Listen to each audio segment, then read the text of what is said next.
more Krav Maga tips and lessons. Thank you.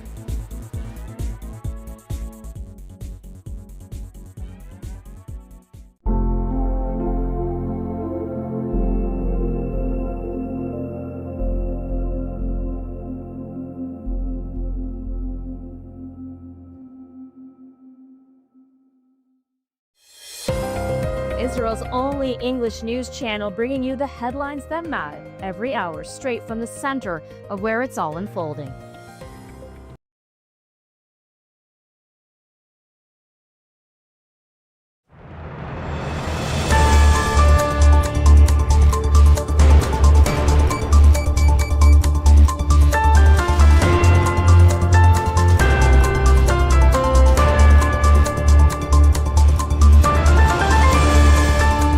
Welcome back to ILTV on the Hour. We're live from Israel with your top headlines from Israel and across the region. It's 7 a.m. here in New York and 2 p.m. in Israel. I'm India Naftali, and these are your latest developments. Just this morning, IDF troops in Khan Yunis spotted 3 terrorists crossing the Yellow Line, which is Israel's IDF withdrawal and security boundary in Gaza. The army says they posed an immediate threat, and the IDF eliminated all 3 terrorists. The IDF says the troops remain deployed in accordance with the ceasefire agreement and will continue to operate to remove any immediate threat. Next, a more concerning development for Israel. Less than 6 months after the Operation Rising Lion, Israeli intelligence says Iran has already rebuilt most of the missiles destroyed in June and is close to returning to pre-war strength. Iran is now nearing a stockpile of about 2,000 missiles capable of reaching Israel and could have them ready within months. During the 12-day war, Iran fired more than 550 missiles and over 1,000 drones at Israel. And beyond what Iran launched, Israel also struck Iranian bases directly, destroying another 1,000 missiles and 250 launchers on the ground before they could be used. Analysts say Iran's plan for the next round is far more aggressive, a mass launch of over 2,000 missiles at once, aimed at overwhelming Israel's defense systems. Defense Minister Israel Katz says they have ordered new operations to maintain Israeli air superiority and deter Iran's advancement. And more than 2 years after the start of the war, IDF Chief of Staff Eyal Zamir has issued the first major round of dismissals for command failures leading up to October 7th. Zamir was met with several current and former officers, delivering consequences based on the findings of the Turgeman Committee. The Turgeman Committee is a special panel reviewing the IDF's internal investigations into the October 7th failures. Among the most senior individuals being dismissed is Major General Oded Basyuk, who is being removed from the reserve duty. Major General Shlomi Binder received a command reprimand but will retire after his term. Several other officers, including former intelligence officer of the Gaza Division and the head of Operations Brigade Intelligence, are also being removed or concluding their service. The Turgeman Committee found major operational and intelligence failures across multiple command levels and said parts of the IDF's own internal investigations were still incomplete. Zamir said the IDF must hold commanders accountable without devouring its own leaders, calling for truth, responsibility, and integrity as guiding principles. Here was his statement. אזרחי ישראל, כלל האנשים ששמם יקשר מעתה והלאה לאותן מסקנות אישיות הם טובי מפקדינו.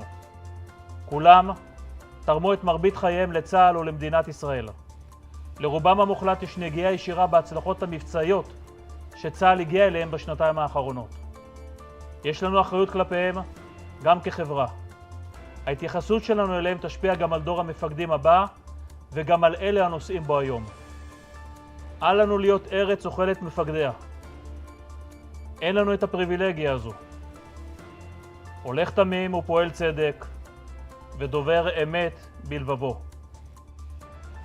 Now Lebanon is calling for global intervention following yesterday's Israeli airstrike in Beirut.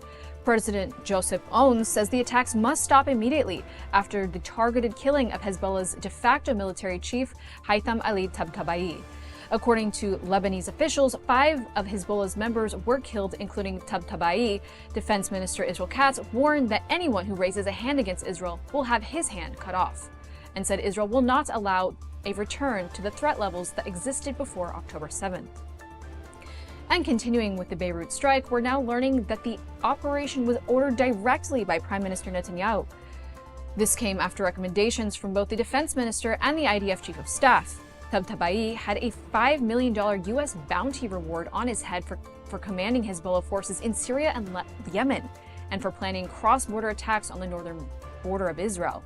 The White House says it was aware Israel planned to escalate operations in Lebanon, but was not informed of the targets or timing of the strike. Here is Prime Minister Benjamin Netanyahu's statement on the elimination of Hezbollah's number 2 in command. צה"ל חיסל את עלי טבטבאי, רמטכ"ל ארגון הטרור חיזבאללה. טבטאי הוא רב מרצחים. ידיו מגואלות בדם של ישראלים ואמריקנים רבים. ולא בכדי, ארצות הברית הציעה פרס כספי של $5 מיליון על הראש שלו. And now with us is Robert Silverman, the editor-in-chief at the Jerusalem Strategic Tribune, and Dr. Eyal Pinko, an intelligence, cyber, and security expert, to break this all down for us. Thank you for being here. Thank you very much. Thank you. Eyal, Hezbollah has shown that they are able to restructure rather quickly after commanders are taken out. How difficult will it be for the group to appoint a successor capable of filling Tabatabayi's role? Yeah, we need first to understand and to remember that this is not only Hezbollah. This is Iranian backing Hezbollah. It's Iranian ends and all the support that enabled Hezbollah to be back in business, as we call it.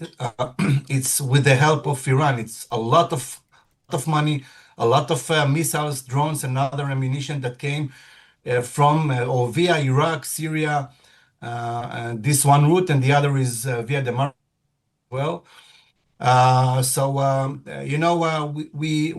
Israel developed from many years ago. We call it take the snake heads out, the targeted killing, as it's being called in the academical literature. And we see that this kind of operations, which are intelligence-driven, very, very accurate one, they have the impact for a few months, I will say, 4 or 5, 1 year, not more than that. But it's it enables Israel to operate more effectively, and in between the operation, it enables Israel to gain more tactical capabilities, not strategical. So I believe that in the next few months, Hezbollah will come back, and it's a few months, by the way. And it's not so efficient at the end of the day, unfortunately. So, in your opinion, what would be more efficient than just taking out commander after commander? It seems just like they're having a succession and next in line. What in your opinion, is a more effective way of taking out leadership and keeping them out? Yeah. Okay, go ahead. Okay, thanks. First, I think the strategical operation or act should be against Iran, to cut the Iranian head, to cut the Iranian support, hardware, missiles, and money. Of course, this is one aspect. The other one should be the real issue that nobody is facing, which is the lack of the Lebanese government to impose its power, to impose the taking out Hezbollah weapons. That's the main issue that everybody forgot. So I do believe that the Lebanese government is very weak, cannot really impose anything on Hezbollah except of high words, nothing else.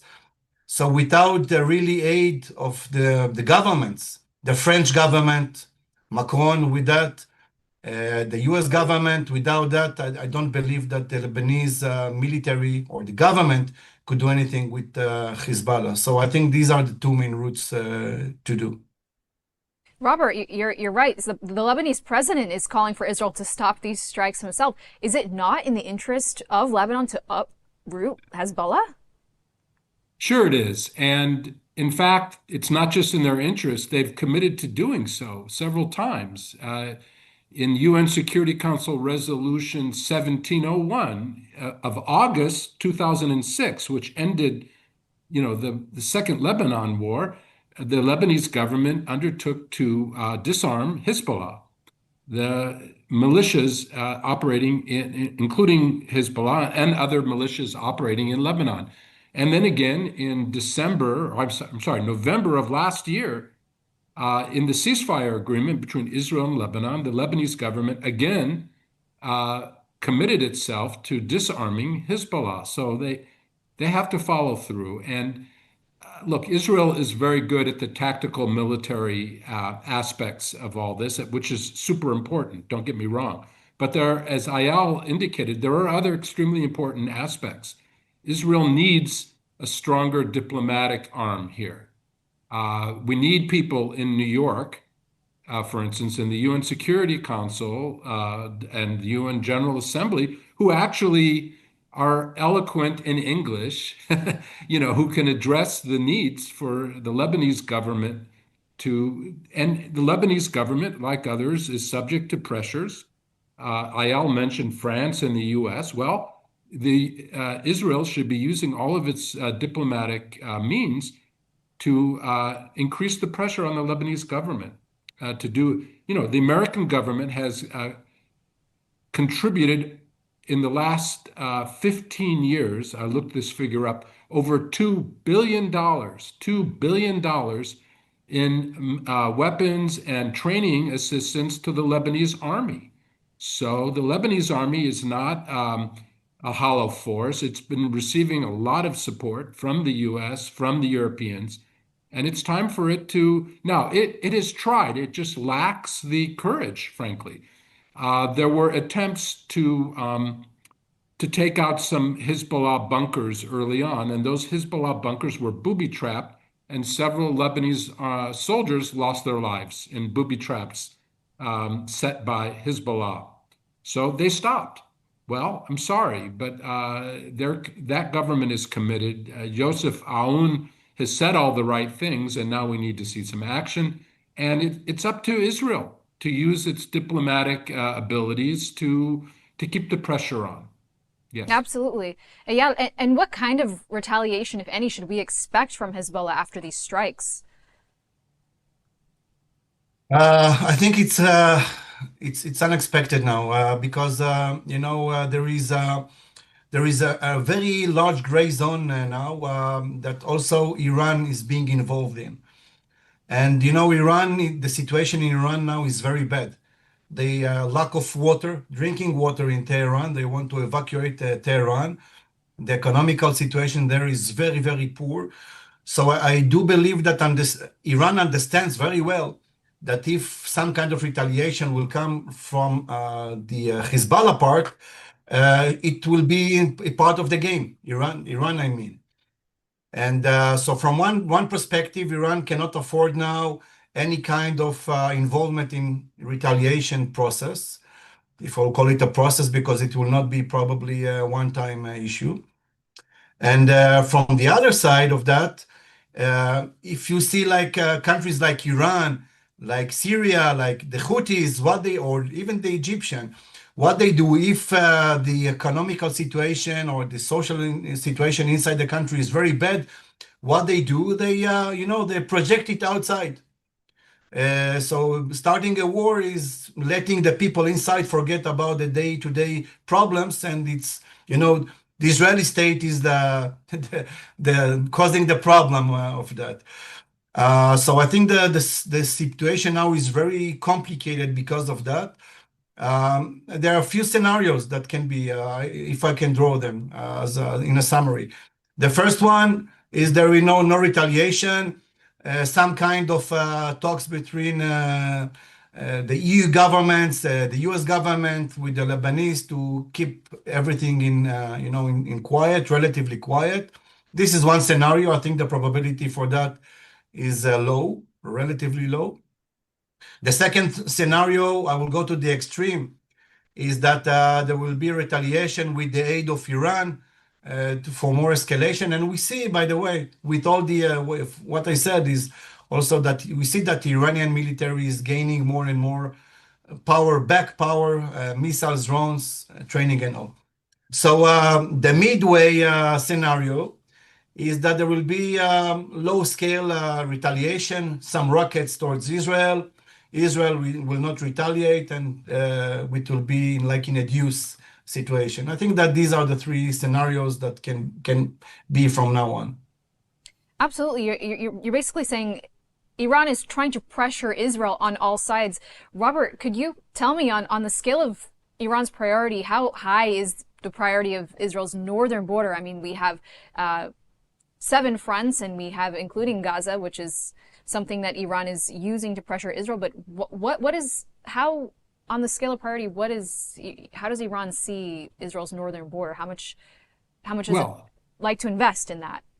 Yeah, I mean, if you just look at where they've invested, Hezbollah is their crown jewel of their proxies, if you would, of their forces. So that's where they've really invested, and they're continuing to invest. I think it's much harder now than it used to be because they used to be able to go overland via Iraq and Syria directly into Lebanon. And one of the benefits of this 2-year war that we've all experienced is that there's a regime change in Syria, and they're not very supportive of Iran, shall we say. They are blocking shipments overland at the Syrian-Iraqi border. The Syrian government has. So no, Iran can still land airplanes in Beirut and bring in money and supplies, and it is doing that, and it can do it via ship, but it's much harder to do it overland. So what does that indicate? That indicates that Israel has some interest in working with the new regime in Syria because they have a common enemy in Iran. For all the problems that we have in Syria, and of course we do have many, there are benefits there in that there is a common threat perception about Iran. So we ought to be acting on that. I think we are to some extent. Again, part of the problem is we overemphasize the tactical military things, and then we sometimes get it dramatically wrong, as we did on October 7th, as your news report indicates. And by the way, the intelligence failures are not limited to some military generals, but it is going all the way up the political hierarchy here, and we need to hold people accountable for the concepcion, the groupthink that led to October 7th. But nevertheless, we end up prevailing on the military front consistently. We often lose in the diplomatic and information fronts, and that's where we need to strengthen ourselves to have better people. The late Henry Kissinger used to say that Israel has no foreign policy, only domestic politics. And we have to be very careful not to appoint people to UN's embassies and things that are simply, political favors to the party in power. We need our best people overseas, working on the diplomacy. That will save Israeli lives as well as the military strikes. And Robert, I have one more question for you before we turn to Gaza. The U.S. placed a $5 million bounty on Tabatai's head for years. And from an American security standpoint, what does his elimination achieve, particularly regarding Hezbollah's past operations against American interests? Well, I agree with Ayal. I mean, it's great to take out these people, and in particular, it was great to take out Hassan Nasrallah, who was more than just a military leader. He was the supreme leader of an organization that was, in many ways, the most dangerous one on our borders. So, but there's a limited effect. These are well-established organizations with lots of members, and they provide someone else to maybe not quite as capable immediately. So maybe, as Ayal said, you get a 4 to 5 month benefit as the new cadre come up and learn the job. But it's a temporary thing. Again, all of these military strikes need to be supported by more permanent diplomatic and political alignments. And if you don't do that, then you're just destined to continue to do what they say in English, whack-a-mole, hit a guy every few months. That has to be a key part of a long-term strategy, but it's only one part. And if the other parts are lacking because we haven't invested in the other parts, then long-term it's much harder to be successful. And now moving to this morning's news that 3 terrorists had crossed the yellow line in Gaza and they were immediately eliminated. Ayala, if a ceasefire is in place in Gaza, why are Hamas terrorists still approaching the yellow security line? Yeah, I think that the answer is in the first line that you said. There is not really a ceasefire. Hamas is not doing what it had to do. They are combining forces. They are getting more and more supplies, especially from the Egyptian side. Each day, dozens of drones are supplying weapons, ammunition, etc., to Hamas. The international part of Hamas is recruiting a lot of money that is being sent over there, most of it by cryptocurrency, I will say. They are advancing terrorist cell all over Europe. So Hamas is over there. All the agreements that were set with Trump, almost nothing is being accomplished. So there is no really ceasefire. And what we see now is the lack of ceasefire that is popping up here and there. But below the ground and above ground, Gaza is still rocking, and Hamas is absolutely over there. And the problem that Israel is maintaining peace and quiet, probably with the pressure that is coming from the US, and letting Hamas do whatever it wants to do. And I think that this is the main problem of what we see now. So you're saying this is a broader pattern of Hamas testing the limits of the ceasefire. Why don't they seem so intimidated by the threats of Trump? They seem to keep pushing the boundaries despite Trump's threat to end them. There is an old joke about it, but the bottom line is that because they just can. They just can. Nobody will tell them. It was like to make the V sign that we accomplished the goal, then there is a ceasefire. But there is no ceasefire. Now nobody wants to go back. Nobody wants to go back to war from the Israeli side, from the American side, from the EU side. Nobody wants that this war will continue. And it's convenient for everyone. So this is the situation. Robert, what do we know about smuggling operations going on within Gaza? Are there weapons right now being smuggled into Gaza? It seems that Hamas is able to rearm and rearm. There must be some sort of entrance of weapons into Gaza. Yes, as Ayal said, they're able to send Bedouin smugglers, in the Sinai, and possibly also inside Israel itself, are sending drones but it's limited. Look, Israel controls all of the border crossings. It controls the Rafah border crossing. Egypt doesn't control it. Israel does now. So Israel controls all of the borders into and out of the Hamas-controlled part of Gaza. But yes, you can send drones with limited numbers of weapons, and they had huge weapons stockpiles, and they have a huge, still existing tunnel system.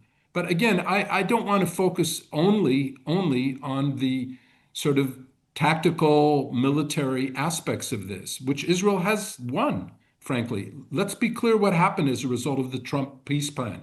Israel occupies right now 53% of Gaza. Most of Gaza is under the control of the IDF. The IDF controls all of the border crossings, again, into and out of Gaza. So there should be the start of reconstruction. And, there are many, many thousands of Gazans who are on the Israeli side of the yellow line. And I think there is a plan to eventually bring more civilians. Most of the Gazans are living on the Hamas side. But I think as reconstruction starts, I think you will see a move to resettle Gazans back in their homes, whether it's Rafah, Rafiah, as they say in Hebrew, or Beit Hanun up north. These are two cities that are currently occupied by the IDF. And so the focus for Gaza, again, the strategic focus is not on sort of tactical military smuggling and that. I mean, you have to stop that, of course, to the extent you can. Again, Israel controls all the land borders. So drones can also be shot down. But that is not the real focus. The focus is on the Gazans. The people who commit the violence are Gazans, and there are 2.1 million of them. And, we need to reform their school system. Israel is going to be living side by side with them, no matter what. They're not moving away, and Israel's not moving away. So the goal needs to be, and this is hard to do, but Israel has failed utterly and completely in doing this, and only focused on the military side, is a plan to reform Gaza's school system, to send new messages there, to have an international force there. It's called for by the Trump plan to go in there, to be there for some length of time, to reestablish Gaza without Hamas, to completely eliminate Hamas, not just as a military, but as a civilian government, and replace it with others. Now, that's a long-term process. That takes a lot of energy. Israel doesn't seem to have any ability now. Israel's the country that should care the most. Gaza is 70 kilometers from downtown Tel Aviv. If any country should care about what's going to happen to the Gazans, it should be Israel, because it's the life and breath of the people living in Israel. And so I would like to see plans working with the international community to go into Gaza, starting in the half of it occupied by the IDF, to rehabilitate the area, to ensure that Hamas doesn't have a foothold. That takes time. It's been done elsewhere, whether it's Bosnia or whether it's post-war Germany or Japan. You can do this. It just takes a long time and a lot of effort. I think we have the international community, and we certainly have the United States committed to helping with this. But Israel needs to be a big part of the solution. No country should care more about this than Israel. And Robert, I just want to follow up with this because it's a huge conversation in the U.S. right now, and we know that Trump is moving to designate the Muslim Brotherhood as a foreign terrorist organization. How does the Muslim Brotherhood's ideology connect to Hamas, given that Hamas originally described itself as an offshoot of the Brotherhood in its 1988 charter? Yeah, no, it is an offshoot. It's not an offshoot, it's a branch. It's a wholly owned branch of the Egyptian Muslim Brotherhood. As, by the way, are Islamic Jihad. It's not just Hamas. All of these terror organizations that we see at work in Gaza, other than the DFLP, other than the ones that are secular, that are the Marxist ones, but the Islamic ones all have their roots in Muslim Brotherhood. And Hamas was started by is the Gazan branch of the Muslim Brotherhood. So this is a big deal. Thank you, India, for mentioning it. Israel and other countries in the region should be supporting this effort. It's not easy. There are many people on the other side of this, including organizations inside the US, who are opposed to this move. But this would be an enormously powerful move against the violent jihadist Islamicist forces in Israel and elsewhere. By the way, Israel itself should designate the Muslim Brotherhood as a foreign terrorist organization. Again, Israel has not done that. Well, thank you so much, Eyal and Robert, for joining us. We have to wrap up right now, but thank you for being here. Thank you. Thank you so much. Finally, the government has approved a nationwide plan to complete the long-awaited aliyah of India's entire Bnei Menashe community by 2030. The community traces its heritage to the biblical tribe of Manasseh.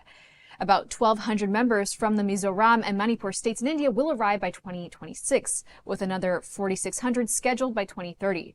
The first phase will receive a budget of 90 million shekels, covering conversion, housing, Hebrew studies, and integration support. Tonight, I will be sharing more with you on this on our main show, so tune in to hear more. That's a wrap of this edition of ILTV on the Hour. Scan the QR code on your screen for all the latest updates coming out of Israel. I'm India Naftali. Thanks for watching.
Welcome to ILTV Security Brief. I'm Khaled Ben David. Each week, we focus on the latest developments in security and defense relating to Israel and the Middle East, impacting on this region and beyond. And we start with our top items of the past week. The United Nations Security Council approves the U.S. proposal for creating an international force to provide security for Gaza and a board of peace to oversee its governance until at least 2027. The plan also includes reference to a credible pathway to Palestinian self-determination and statehood. 2 Palestinian terrorists carry out an attack at the Gush Etzion junction south of Jerusalem, ramming a car into pedestrians, followed by a stabbing rampage. One man, 71-year-old Aaron Cohn, is killed and 3 others suffer serious to moderate injuries before the terrorists are neutralized by security forces at the scene. Prime Minister Netanyahu condemns the upsurge in violence directed against Palestinians in Judea and Samaria by Israeli extremists, saying he views these actions with great severity and calling on law enforcement authorities to deal with the rioters to the fullest extent of the law. The IDF hits a Hamas compound in the Ain el-Hilweh area of South Lebanon, used as a training and preparation site for terror attacks against Israel. Lebanese sources say at least 13 killed in the strike. In another airstrike, the IDF eliminates 2 Hezbollah terrorists engaged in trying to rebuild the movement's military capabilities in the Binchbel and Blida areas of South Lebanon. Germany rescinds the suspension of some weapons sales to Israel it imposed last summer over concerns on how the Gaza war was being waged. Germany, the second biggest international supplier of arms to Israel, says the step is contingent on the ceasefire being maintained and the influx of aid to Gaza increasing. And now our big story. With the UN Security Council approving the Trump administration's post-war plans for Gaza, the path is clear for it to move forward. But some big questions remain, especially on areas of concern for Israel. Which nations will contribute forces to the Gaza Security Force? And will it have the authority or will to carry out the disarming of Hamas? And if not, who will? What exactly are the reforms the Palestinian Authority has to carry out to have a role in Gaza? And when and where will political talks begin on that and a political horizon for the Palestinians? Well, let's hear some reactions from the U.S. and Hamas to the UN vote. Per the carefully negotiated language in the 20-point plan, this resolution charts a possible pathway for Palestinian self-determination after the Palestinian Authority has completed the necessary reforms, where rockets will give way to olive branches and there is a chance to agree on a political horizon. It dismantles Hamas's grip. It ensures Gaza rises free from terror's shadow, prosperous and secure. هذا القرار تبنى بالكامل الموقف الإسرائيلي وتغاضى نهائيا عن الموقف الفلسطيني وعن مصلحة شعبنا الفلسطيني هنا في قطاع غزة، وأن نتنياهو لا يريد الاستمرار في اتفاق وقف إطلاق النار، إنما يريد فرض رؤيته على قطاع غزة وعلى المنطقة بأكملها.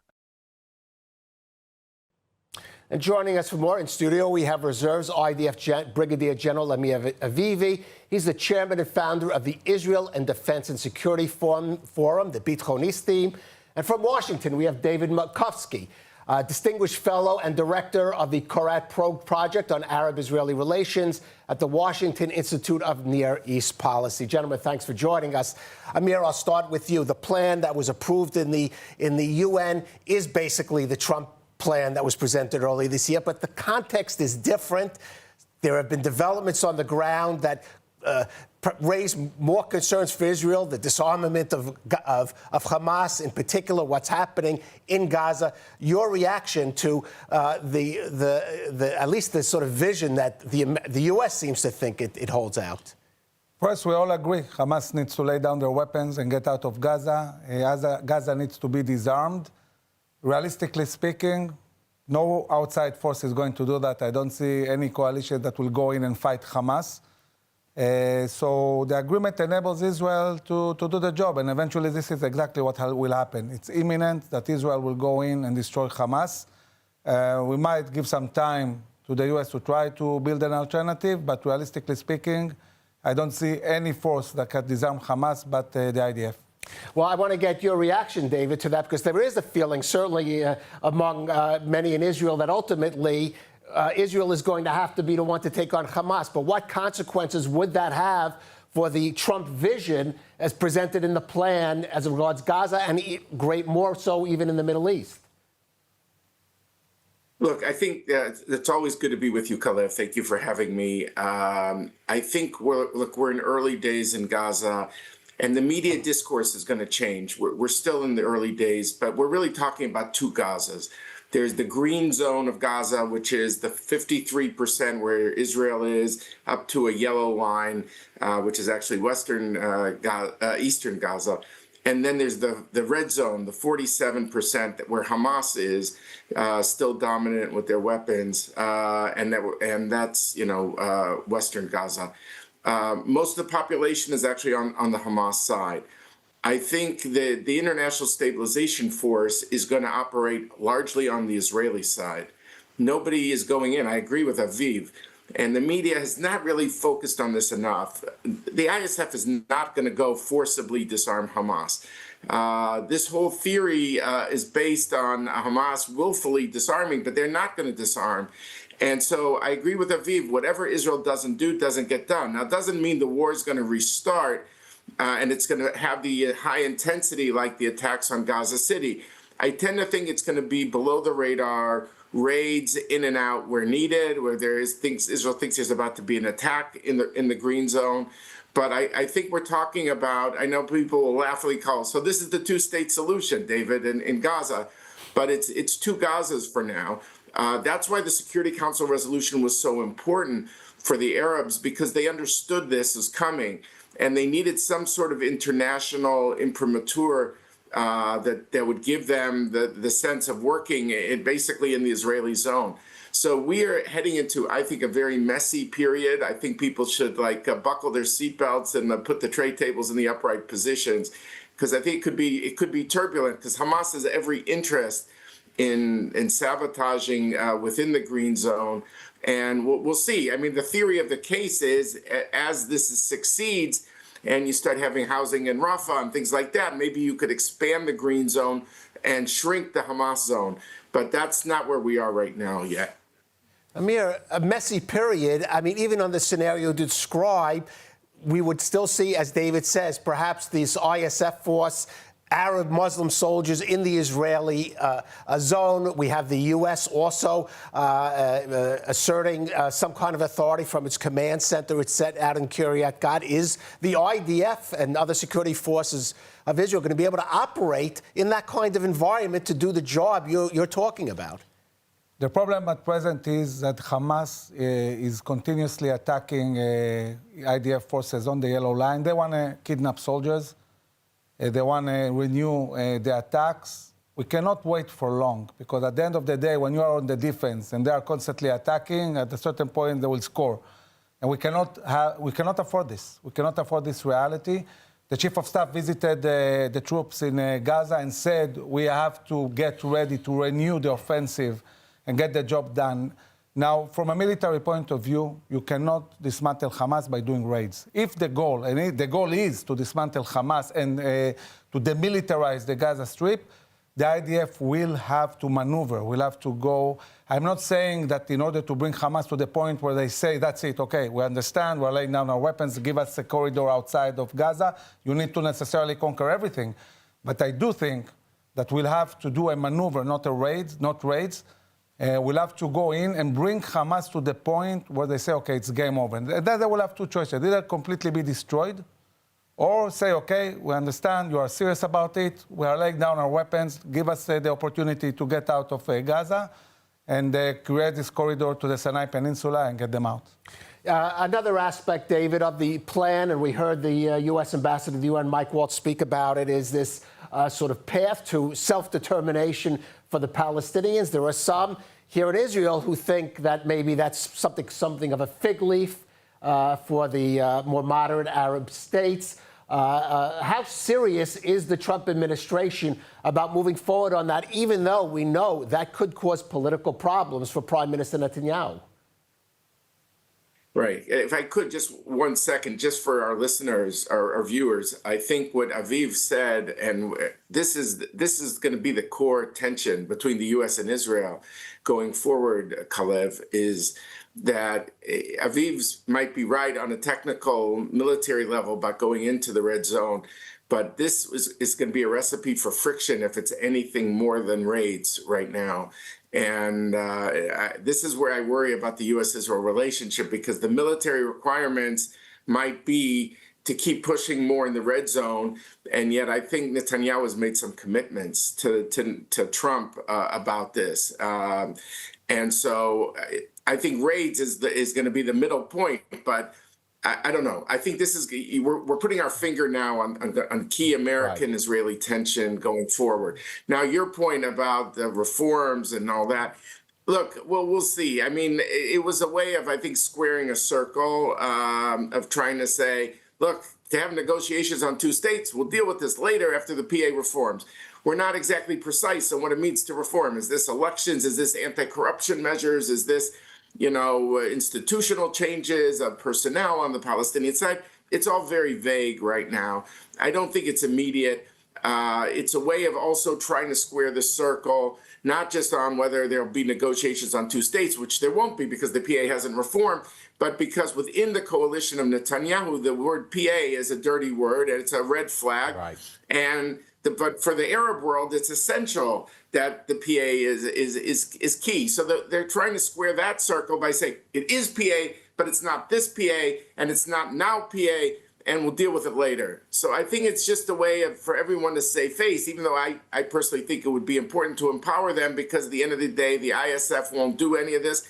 And Israel has had 30 years of experience of security cooperation with the PA in the West Bank that I think it could draw upon. Well, I think the issue of reform is not a here and now question for now, because Israel is not integrating the PA anyway. Amir, certainly in Israel, more skepticism about that squaring that circle with the PA.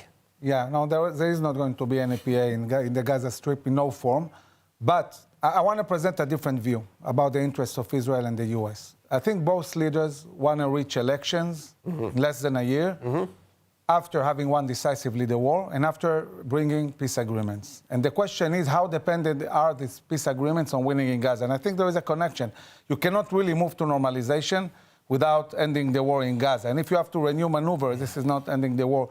So I would assume logically that it should be both sides' interest, the US and Israel, to win as faster as possible, to do a fast maneuver and bring down Hamas in order to be able to move on time to regional global peace agreements that will be signed. And if you work along the idea of raids, this will not end. It can take years. Now, I don't think, from an Israeli point of view, that Prime Minister Netanyahu can reach the next elections and say, I haven't reached the goals of war. I haven't dismantled Hamas. I haven't demilitarized Gaza. I haven't brought a different government, and you cannot create anything in Gaza without dismantling Hamas first. So I think we don't have a lot of time. We have maybe 2 or 3 months to get the job done in Gaza and then move towards this regional global peace agreement. Well, that is a pretty tight deadline, Amir. It is. It's challenging. But another aspect of the Israel-U.S. relationship, and a big part of the shifting Mideast landscape, is this intensifying strategic alliance between the U.S. and Saudi Arabia. Now, President Trump rolled out the red carpet for Crown Prince Mohammed bin Salman at the White House, confirming the sale of the advanced F-35 fighter jets to the kingdom, as well as announcing a new defense pact with what Trump called a major non-NATO ally of the U.S. Here's President Trump. And the defense agreement, have you reached agreement on that? We pretty much have. Quick question for the Crown Prince, if I could just finish. We have reached agreement on that. Okay. You said you are planning to sell the F-35 jets to Saudi Arabia. Yeah. Is it part of the security agreement? And how you assess the defense partnership between Saudi Arabia and the United States? And the question was... Well, no, I just said it, though. I mean, we're going to sell them F-35s. That's the end of the question, I guess. Is it part of the security agreement or no? No, we're going to have a deal. They're going to purchase F-35s. They're buying them from Lockheed, and it's a great plane. We make, by the way, the best military equipment. You saw that during the Iran little skirmish. We make the best planes, the best missiles. We make the best offensive missiles.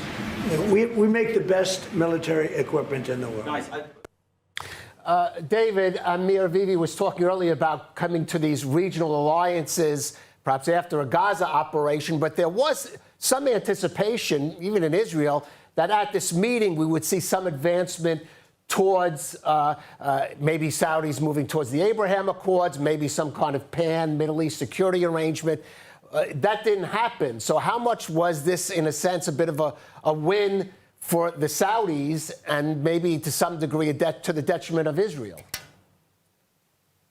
No, I think it's a great question. And I think there's something to what you're saying, because indeed, the Saudis got a lot of what they wanted. Yes, this is not a treaty. You need 2/3 of the Senate for the treaty, and that will only happen with normalization.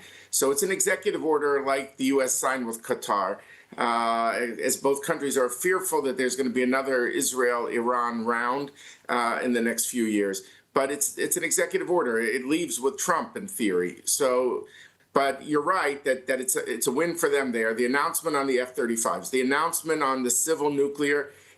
Even if the United States is going to be in charge of the uranium on Saudi soil, what about in 20 years from now? Will they kick out the United States? It's unclear what the U.S. got. I know what commentators will say. Well, the U.S. got $1 trillion, according to the president. It started as $600 billion. There'll be $1 trillion in Saudi investments in AI and artificial intelligence. But I think for Israel, it's a lot of the cards that would have been used in what I call the Super Bowl of all peace agreements with Saudi normalization. So to some extent, you wonder if it dilutes the Saudi interest in a deal, even though, again, getting a treaty is permanent, like NATO. And this is not permanent. This is an executive order. It leaves with Trump. Or could leave with Trump. So, I think you asked the right question, which is the Saudis they're looking great for their perspective, but from an American angle, have we really gotten enough for this visit? I think it's a very fair point. Well, let's look at the Israeli angle, Amir. Now, obviously, or perhaps for diplomatic reasons, Prime Minister Netanyahu is not going to publicly object, but the Israel Air Force releasing and making it clear in a strategic document that the sale of the F-35s is a challenge for Israel. It does erode the qualitative edge. How should Israel be reacting to these events? Well, we had the same event in 2020. The U.S. announced that it's selling F-35 to the United Emirates. Until now, no F-35. But that was perceived as return for the UAE going into the Abraham Accords. Our expectation, obviously, is that if you are going to give them F-35, and we can keep quality advantage even if they get F-35, okay? It has to be for normalization. Executive order for normalization. Doesn't make sense giving the Saudis prices without them giving what they need to give, and they need to give normalization. So this is the Israeli expectation, and we hope that this will happen. Now, I don't know what good does it do to the Saudi Arabia just to have an executive order. Look, they understood in Obama's time, when the U.S. stopped being dependent on Middle Eastern oil, that the U.S. is not going to be necessarily aligned with them in the long term. Now it depends who the president is. One president is against Saudi Arabia, the other one is for Saudi Arabia. They need a treaty. They're not going to get a treaty without normalization. So I think it's their interest to move towards normalization for many, many reasons. It also has to do with the vision of, the new trade routes connecting India to UAE. It's connecting the pipes of Saudi Arabia of oil directly to Israel and bypassing, Hormuz Straits and Bab el-Mandab. There are many, many common interests. So my expectation is to see in the coming year Saudis moving towards normalization and pushing towards a treaty. All right, I want to ask then, David, that is the Israeli expectation, that this will lead to normalization. But to relate it back to our previous discussion, the Saudis, again, making clear they want to see movement on the Palestinian issue towards statehood, certainly problematic for the current government. Right. So look, here there's some timetable questions. And this links up to your question.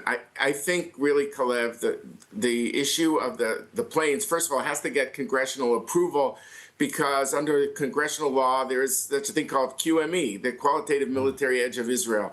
And Congress has to approve that. Trump can't do that on his own. So I wonder in practice if the F-35s will be linked to normalization.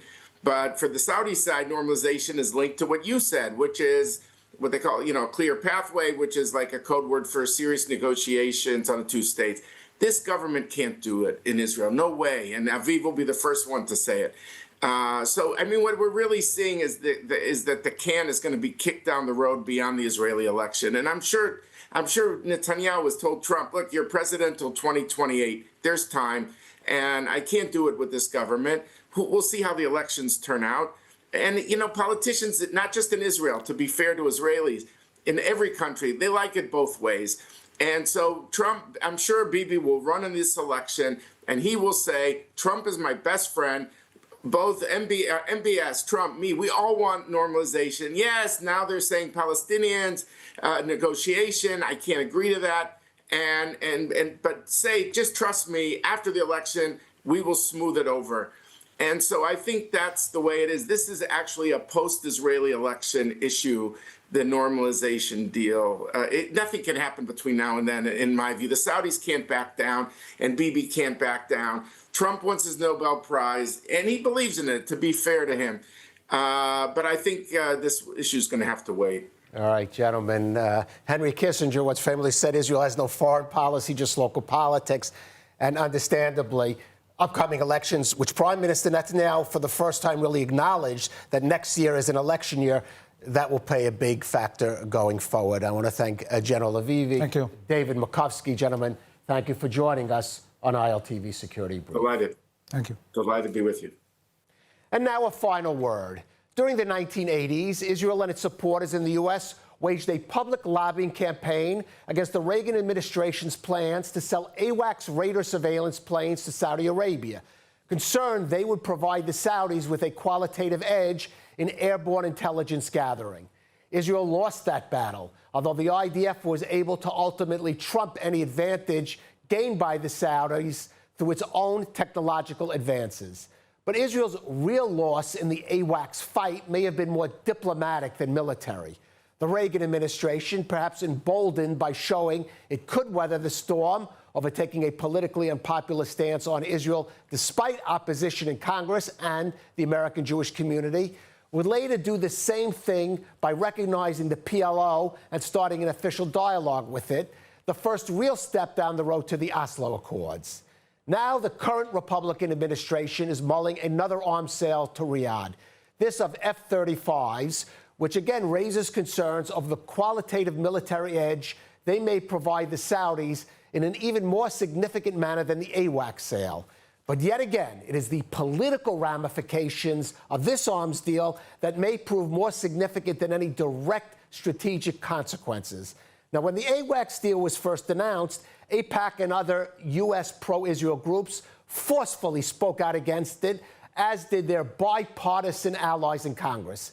In contrast, the reaction against the F-35 sale is far more muted, with Israel not wanting to antagonize a now indispensable ally in President Trump, Republicans less willing to challenge their leader, Democrats no longer enthusiastic in backing any Israeli position, and the American Jewish community perhaps wary of opposing the administration at a time when it feels in a more vulnerable position.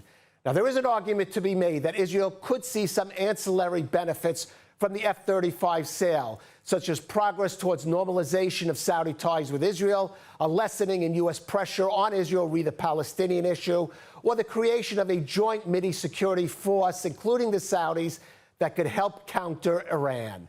However, apparently none of those were preconditions for the deal, and all are political and diplomatic steps that can be reversed by future U.S. governments, or even this one. In contrast, though, the delivery of a game-changing weapon into the hands of the Saudis, potentially changing the balance of power in the region, is something that cannot be undone. There are some real lessons here for this Israeli government and its successors. Now, these include the importance of restoring and reinforcing at least some of the bipartisan support Israel once enjoyed in Washington. There should be a focus on decision-making with more emphasis on long-range strategic consequences rather than shorter-term political considerations. and, of course, the need for Jerusalem to build stronger alliances, even regionally, rather than rely too much on the largesse of Washington. Now, history has shown, as it did with the AWACS, that Israel has the capability to overcome any advances on the battlefield made by its Mideast neighbors. But it cannot ignore the real challenges to its future security that are likely to be posed by the changing political scene in the U.S. and the shifting diplomatic landscape in this region and beyond. Thank you for joining us on ILTV Security Brief.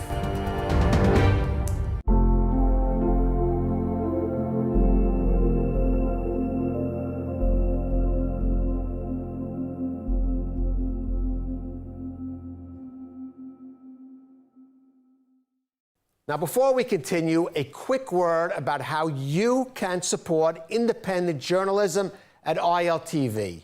We're committed to bringing you original reporting and stories from Israel that often do not make it into the global spotlight. If you value diverse perspectives and reliable coverage, you can now subscribe through our app to help ILTV News grow. Just scan the QR code on your screen to help us expand our reporting, continue delivering the kind of journalism that informs, challenges, and connects. Your subscription helps us do more than report the news. It helps us ensure that stories from the region are told with depth, integrity, and clarity. With your support, we can continue building a space for journalism that informs, connects, and inspires.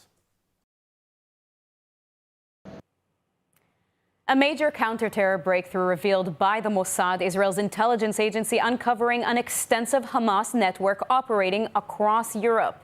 The Hamas cell spanning multiple countries was allegedly directed by senior Hamas leadership and tasked with preparing attacks on command.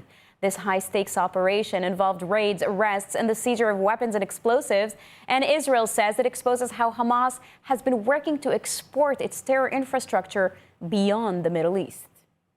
The Mossad is reportedly revealing a major counter-terror breakthrough, the uncovering of an extensive, organized Hamas network operating across Europe.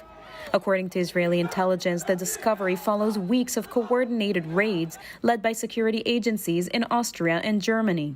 Several suspects were arrested and authorities seized weapons, explosives, encrypted devices, and operational materials prepared for activation on command. Intelligence officials say the network was not a loose collection of sympathizers, but a structured terror infrastructure built to conduct attacks on European soil when directed.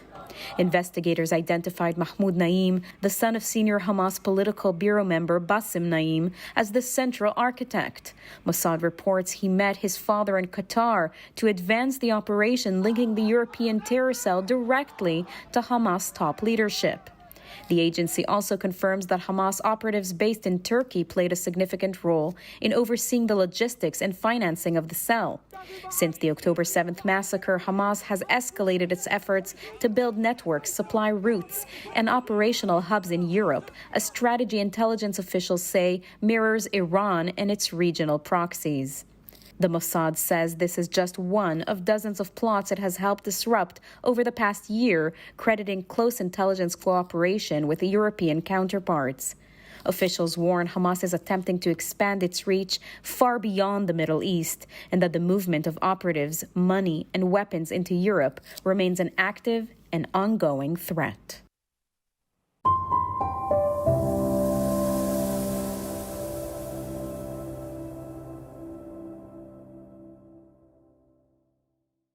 When you buy from Blessed by Israel, you're not just shopping, you're standing with the families of Israel's heartland. Every bottle of delicious olive oil, handcrafted necklace, or jar of honey carries the spirit of Judea and Samaria. These, along with many more products, are the tastes, scents, and stories of the Promised Land, made by people rebuilding our biblical homeland every day. Shop now at blessedbyisrael.com and use ILTV's special code BLESSISRAEL for 10% off on your first order.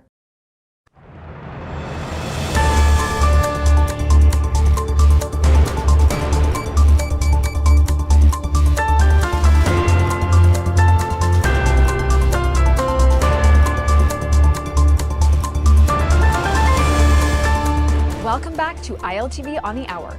We're live from Israel, bringing you the biggest headlines of the region. I'm India Naftali, and here is your roundup of the latest developments coming out of Israel. Just this morning, IDF troops in Khan Yunis spotted 3 terrorists crossing the Yellow Line, which is the IDF's withdrawal and security boundary in Gaza. The army says they posed an immediate threat, and the IDF eliminated all 3 terrorists. The IDF says the troops remain deployed in accordance with the ceasefire agreement and will continue to operate to remove any immediate threat. And now, Lebanon is calling for global intervention following yesterday's Israeli airstrike in Beirut. President Joseph Aoun says the attacks must stop immediately after the targeted killing of Hezbollah's de facto military chief, Haitham Ali Tabtabai. According to Lebanese officials, 5 Hezbollah members were killed, including Tabtabai. Defense Minister Israel Katz warned that anyone who raises a hand against Israel will have his hand cut off, and said Israel will not allow a return to the threat levels that existed before October 7th. And continuing with the Beirut strike, we're now learning that the operation was ordered directly by Prime Minister Netanyahu. This came after recommendations from both the defense minister and the IDF chief of staff. Tabtabai had a $5 million U.S. reward on his head for commanding Hezbollah forces in Syria and Yemen, and for planning cross-border attacks on northern Israel. The White House says it was aware Israel planned to escalate operations in Lebanon, but it was not informed of the target or the timing of the strike. Here is Prime Minister Netanyahu's statement of the elimination of Hezbollah's number 2 in command. צה"ל חיסל את עלי טבטבאי, רמטכ"ל ארגון הטרור חיזבאללה. טבטאי הוא רב מרצחים. ידיו מגואלות בדם של ישראלים ואמריקנים רבים. ולא בכדי, ארצות הברית הציעה פרס כספי של $5 מיליון על הראש שלו. And now, a more concerning development for Israel. Less than 6 months after Operation Rising Lion, Israeli intelligence says Iran has already rebuilt most of the missiles destroyed in June and is close to returning to pre-war strength. Iran is now nearing a stockpile of about 2,000 missiles capable of reaching Israel and could have them ready within months. During the 12-day war, Iran fired more than 550 missiles and over 1,000 drones at Israel. And beyond what Iran launched, Israel also struck Iranian bases directly, destroying another 1,000 missiles and 250 launchers on the ground before they could be used. Analysts say Iran's plan for the next round is far more aggressive. They plan to launch a mass firing of 2,000 missiles at once, aimed at overwhelming Israel's defense systems. Defense Minister Israel Katz has ordered a new operation to maintain Israeli air superiority and deter Iran's advancement. Finally, more than 2 years after the start of the war, IDF Chief of Staff Eyal Zamir has issued the first round of dismissals for command failures leading up to the October 7th massacre. Zamir met with several current and former officers delivering consequences based on the findings of the Turgeman Committee. The Turgeman Committee is the special panel reviewing the IDF's internal investigations into the October 7th failures. Among the most senior individuals being dismissed is Major General Oded Basyuk, who is being removed from reserve duty. Major General Shlomi Binder received a command reprimand, but will retire after his term. Several other officers, including the former intelligence officer of the Gaza Division and the head of the Operations Brigade and Intelligence, are also being removed or concluding their service. The Turgeman Committee found major operational and intelligence failures across multiple command levels and said parts of the IDF's own internal investigations are still incomplete. Zamir said the IDF must hold commanders accountable without devouring its own leaders, calling for truth, responsibility, and integrity as guiding principles. Here's what his statement was. אזרחי ישראל, כלל האנשים ששמם יקשר מעתה והלאה לאותן מסקנות אישיות הם טובי מפקדינו. כולם תרמו את מרבית חייהם לצה"ל ולמדינת ישראל. לרובם המוחלט יש נגיעה ישירה בהצלחות המבצעיות שצה"ל הגיע אליהם בשנתיים האחרונות. יש לנו אחריות כלפיהם גם כחברה. ההתייחסות שלנו אליהם תשפיע גם על דור המפקדים הבא וגם על אלה הנושאים בו היום. That's a wrap for this edition of ILTV on the Hour. Scan the QR code on your screen for all the latest updates coming out of Israel. I'm India Naftali. Thanks for watching.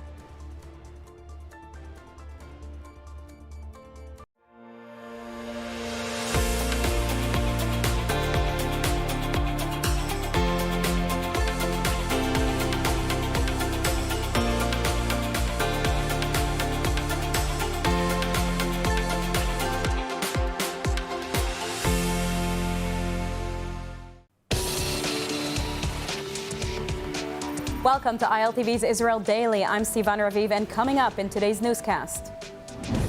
The IDF targets the Hezbollah chief of staff with strikes in the heart of Beirut. President Donald Trump meets New York Mayor-elect Zoran Mamdani, but also freed Israeli hostages at the White House. Where exactly does the president stand on Israel?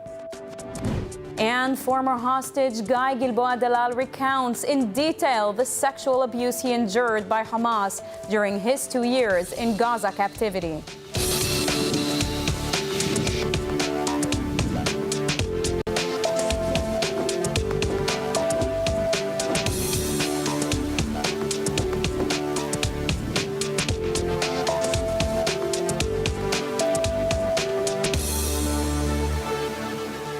The IDF confirms striking terror targets in Lebanon's capital of Beirut. Reports indicate that the target of these airstrikes was the number 2 of Hezbollah, Ali Tabatabai, the chief of staff of Hezbollah. The strikes were conducted in the Dahya neighborhood in Beirut, a notorious Hezbollah stronghold in the Lebanese capital city. Israel's Northern Command has reiterated to civilians in Israel's north that the Home Front Command guidelines have not changed, but that the situation is being assessed and monitored. Prime Minister Benjamin Netanyahu's office confirmed the attack and repeated that Israel is determined to act to achieve its goals in any place and at any time. Earlier, the IDF confirmed a series of airstrikes against Hezbollah targets in southern Lebanon and deep in the eastern Bekaa Valley. In the south, the army said it killed 2 Hezbollah operatives in drone strikes in southern Lebanon who were involved in restoring Hezbollah infrastructure. Aircraft destroyed multiple rocket launchers recently deployed inside Hezbollah military compounds. In the Bekaa, the Air Force struck 2 military sites used for terror operations, including active weapon depots. The army also confirms a Hezbollah operative was killed in a drone strike yesterday in the town of Frun. The terrorist was actively advancing target attacks against Israeli troops. The IDF says all the activities were in direct violation of security understandings between Israel and Lebanon. And staying in the north, the IDF Reserve Spearhead 55th Brigade has completed new operations in southern Syria. The reservists redeployed in recent months under the 210th Division are conducting proactive missions to secure communities across the Golan Heights. In a major search operation, troops uncovered rocket components, RPG parts, and other weapons, all immediately destroyed. Division forces remain deployed in that area. Now, after a 24-hour pursuit, the IDF says it killed or captured all 17 Palestinian terror operatives who attempted to flee from a Hamas tunnel in an IDF-held area in the southern Gaza Strip. More from ILTV's Steve Leibowitz. The breach in the ceasefire came when Hamas gunmen exited the Rafah tunnels, where they had been trapped underground. Air Force strikes directed by ground troops killed 6 on the spot, and Nahal Brigade forces captured 5 more. A manhunt eliminated 2 additional operatives fleeing the area. In total, 11 of the 17 terrorists who emerged from the Rafah tunnel have been killed, and 6 were arrested. A senior Hamas operations chief was killed in an airstrike. An Israeli official identified the strike target as Ala Hadidi, the head of Hamas weapons manufacturing. The Prime Minister's office called it yet another blatant ceasefire violation. The PMO said Israel has fully honored the ceasefire, Hamas has not. In a separate ceasefire violation in Gaza, an armed terrorist crossed the yellow line in a jeep along a humanitarian route and opened fire on IDF troops. Soldiers responded within seconds, eliminating the attacker. The government reiterated that Hamas must complete the return of the remaining hostage bodies, disarm, and allow for Gaza's demilitarization. Meanwhile, Hamas is denying reports it informed mediators that it was ending the ceasefire. A Hamas spokesman said there is no truth to earlier media reports claiming Hamas informed the U.S. that the ceasefire had ended.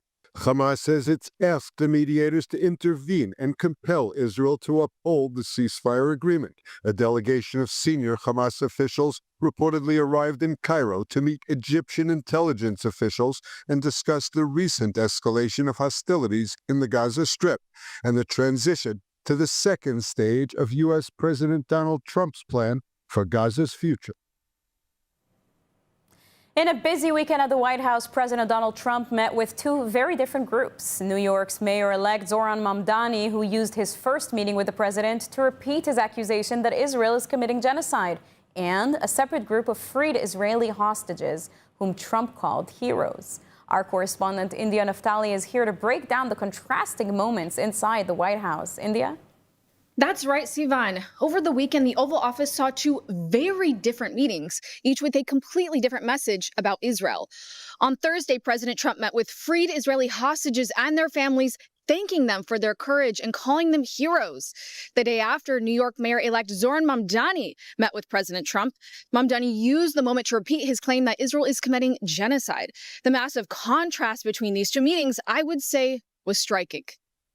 Inside the Oval Office on Friday, Mayor-elect Zoran Mamdani used his first meeting with President Trump to repeat a claim Israel strongly rejects, saying the Israeli government is committing genocide.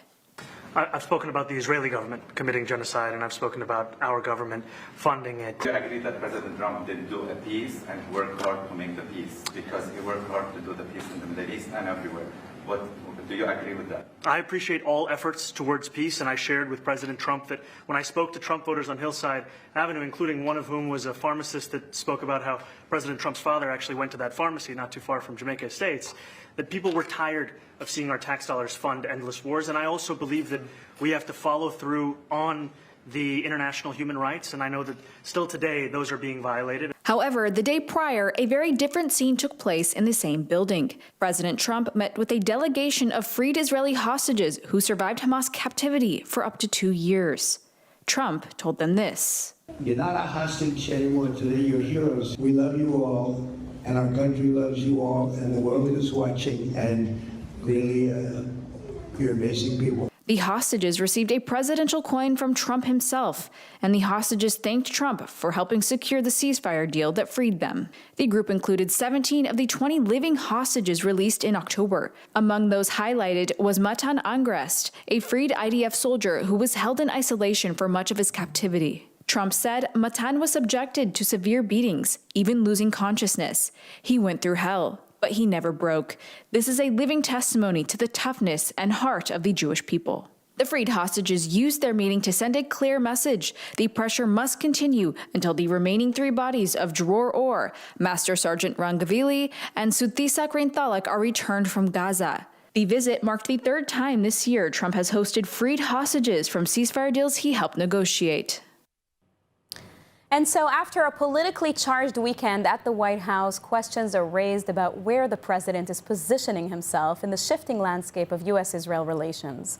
We're now joined by Ahmed Kuzai, political consultant from Bahrain, and Professor Eitan Gilboa, expert on U.S.-Israel relations from Bar-Ilan and Reichman universities. Thank you both for joining. Pleasure to be here. Eitan, President Trump met freed Israeli hostages and called them heroes. Yet in the same weekend, sat with Mayor-elect Mamdani, who openly accuses Israel of genocide. How should we interpret these two very different meetings? Very difficult to interpret and understand President Trump.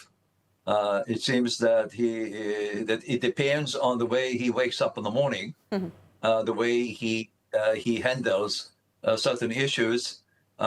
This was, I don't think this was a bad meeting with Mamdani, but he did not object to Mamdani's description of Israel's operation in Gaza as genocide, and he did not resist, did not criticize him for promising to arrest Netanyahu if he were to arrive in New York City. So I think this was somewhat disappointing. And now it seems that there are mixed messages, warm meetings with Mohammed bin Salman of Saudi Arabia this past week, and now with Mamdani, but also supporting Israel. Do these mixed signals reflect an actual shift in Trump's approach to Israel, or is he just trying to appeal to everyone at once? Is this his strategy? What do you think, Ahmed? I don't think that this is how it is. I mean, after all, it's Donald Trump. Right. We can never speculate. We can never guess what's going to happen next morning, just like what the professor just mentioned. It depends on how he wakes up in the morning. But let's take it to another notion, which is let's separate the three meetings at least. If we're talking about the freed hostages, that's one. That's a positive message on its own. Mamdani, it's domestic issues that he has to handle one way or another. And then when we're talking about Mohammed bin Salman, I see it as a positive thing, even from an Israeli point of view. The Abraham Accords came at a time where it's much needed to put things in perspective. They have, to a certain limit, of course. But then when we're talking about Saudi, why do we still see Saudi as somebody who's opposing Israel as much as in line with Israel's mission to sustain peace in the Middle East? Eitan, what do you think? Yeah, I agree with Kazai. I think that the visit of Mohammed bin Salman in Washington was very successful. I think it sends a message to the Middle East that the United States has two important strategic allies in the region. It is both Israel and Saudi Arabia. The United States is upgrading relations with Saudi Arabia, which I think would be a good move. I believe that sooner or later, Saudi Arabia will normalize relations with Israel, and therefore this important axis, getting Saudi Arabia to join the Abraham Accords, would increase security and stability in the region. Now, Ahmed, let's take a look at the Saudi angle. We're talking about it. MBS told Trump in the Oval Office that he would like to join the Abraham Accords, but only with a clear path to Palestinian statehood. Do you believe Trump will pressure Israel to accept some form of Palestinian statehood in order to lock in this historic Saudi normalization deal? I'm not seeing it as a pressure as much as it's a new way of doing things. Previously, Israel always had the upper hand in handling the Palestinian issue. As of now, I mean, after last week, we see a different way of doing things, which is not necessarily bad. Trump has a plan, a new plan basically, to go about moving on that issue, which is Gaza, the Palestinian issue. Saudi said it from day one, and MBS, I think, mentioned it recently as well. He does not object to the idea of normalizing relations with Israel. He just wants to put an end as well at the same time to the Palestinian issue. So it's not different, it's just a perspective of where are we sitting and looking at the matter and how the end game would be. Now, Eitan, in your opinion, is Trump positioning himself as the only leader who can deliver both Saudi normalization and long-term security for Israel, or is he just playing both sides to gain leverage here with everyone? It's still hard to say. I would like to mention that there were certain conditions attached to the idea of establishing a Palestinian state. First of all, this is important today. The main thing would be to preserve the ceasefire, the fragile ceasefire, both in Gaza and Lebanon. But we are talking right now about Gaza. The ceasefire has to be maintained. It seems that Hamas is violating the ceasefire and Israel responding and retaliating. This is not good in the direction of phase 2 of Trump's plan. And then an international stability force has to go into Gaza. Hamas has to be disarmed. Gaza has to be also disarmed. Hamas has to leave Gaza, and the Palestinian Authority, which is designated to take over Gaza, has to go through substantial reforms. So I would say that until we see some progress toward implementation of these conditions, this idea of establishing a Palestinian state is still quite remote. And you mentioned violations. We see Hezbollah with violations in the north as well. We just see a strike in Beirut moments ago. So that's right, and I think this is highly problematic. So in Lebanon as well, the main mission right now is to preserve the ceasefire. It seems that Hezbollah is trying to disarm, to rebuild itself with Iranian money coming in and weapons being smuggled in. This is in violation of the agreement brokered by the United States and France. And Israel just attacked Ali Tabatabai, who is number two, I think, in Hezbollah.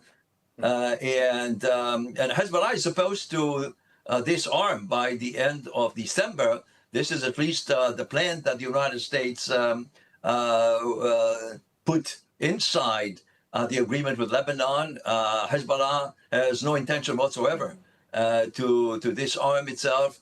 So I think we have these two major problems with these terrorist organizations, Hezbollah in Lebanon and Hamas in Gaza. And I think it would need more forceful and aggressive policy by the moderate Sunni Arab states together with the United States to accomplish that important goal of disarming both Hezbollah and Hamas. Now, Ahmed, from the Gulf's perspective, is Trump emerging as a stabilizing force? It's hard to say as well, but yes, we're taking it from the Gulf perspective. At least we're taking it from a positive stance. Just like what the professor just mentioned, I'll take from that point. There are too many teams playing the same game, and that's too much. Is Lebanon with the peace or is it not? If it is, just like the professor mentioned right now, the disarmament of Hezbollah has to take place ASAP, which is before the end of the year. Then with Syria, then we're talking about two neighboring countries. We're talking about the Cold Peace Treaty signatories, Egypt and Jordan. Iraq is vague. Iran sending vague messages on daily basis. And then we have the Gulf.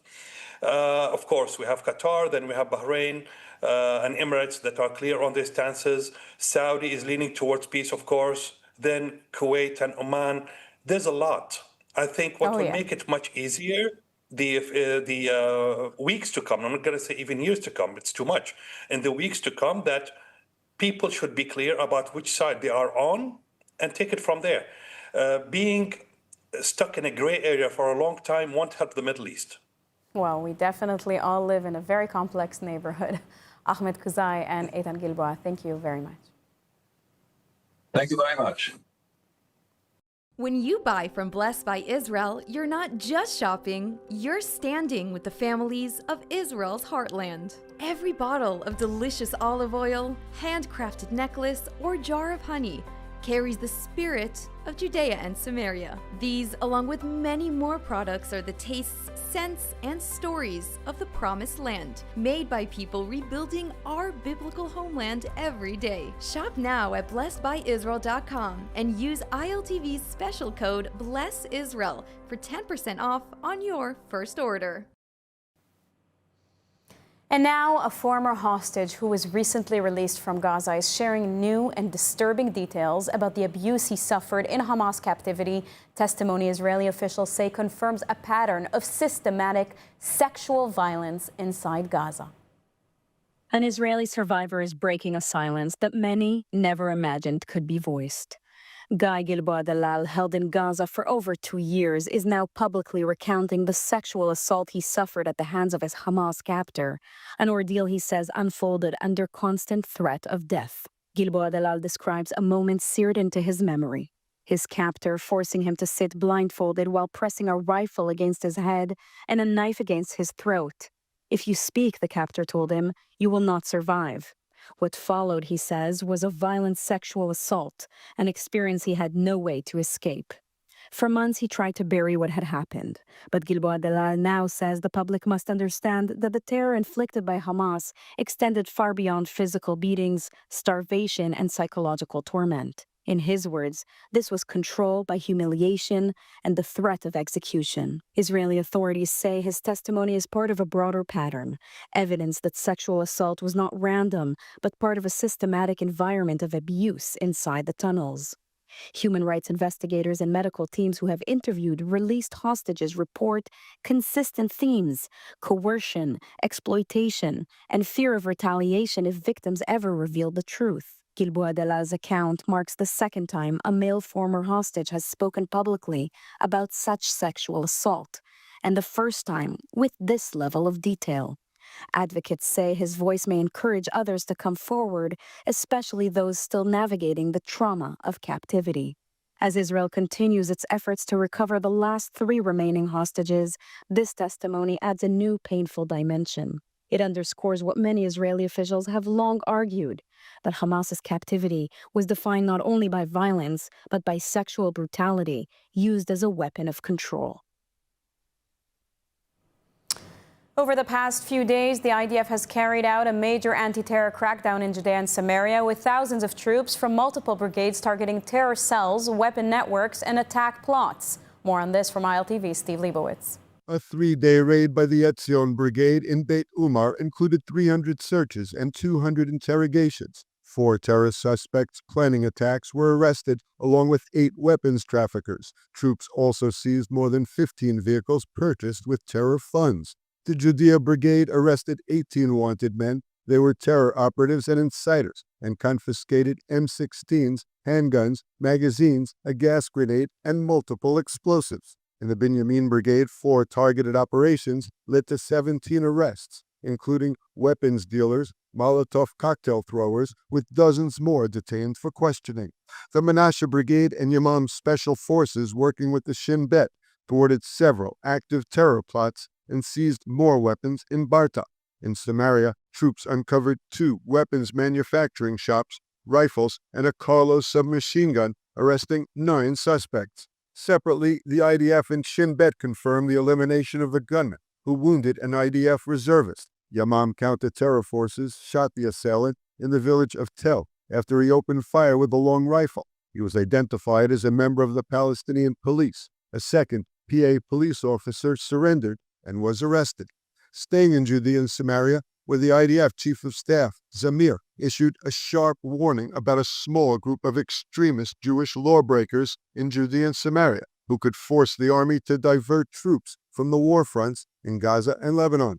Zamir warned that these rioters could set the area ablaze and disrupt Israel's strategic focus. Overnight, Palestinians reported several attacks by extremists, including torched buildings and property damage.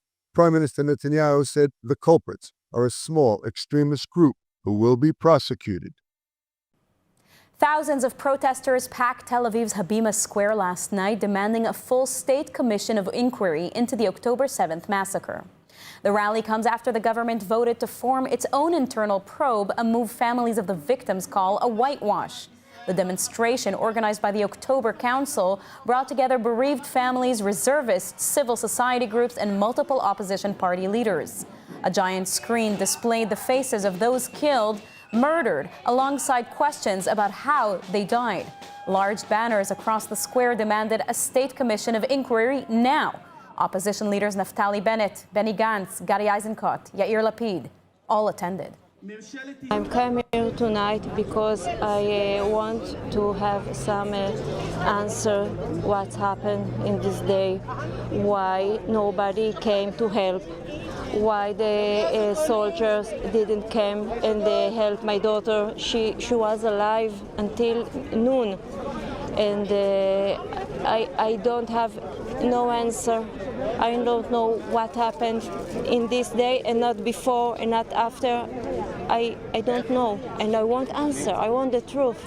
I want that all the people that was involved to give me some answer. It's the minimum that Mama can get from the country about this horrible day.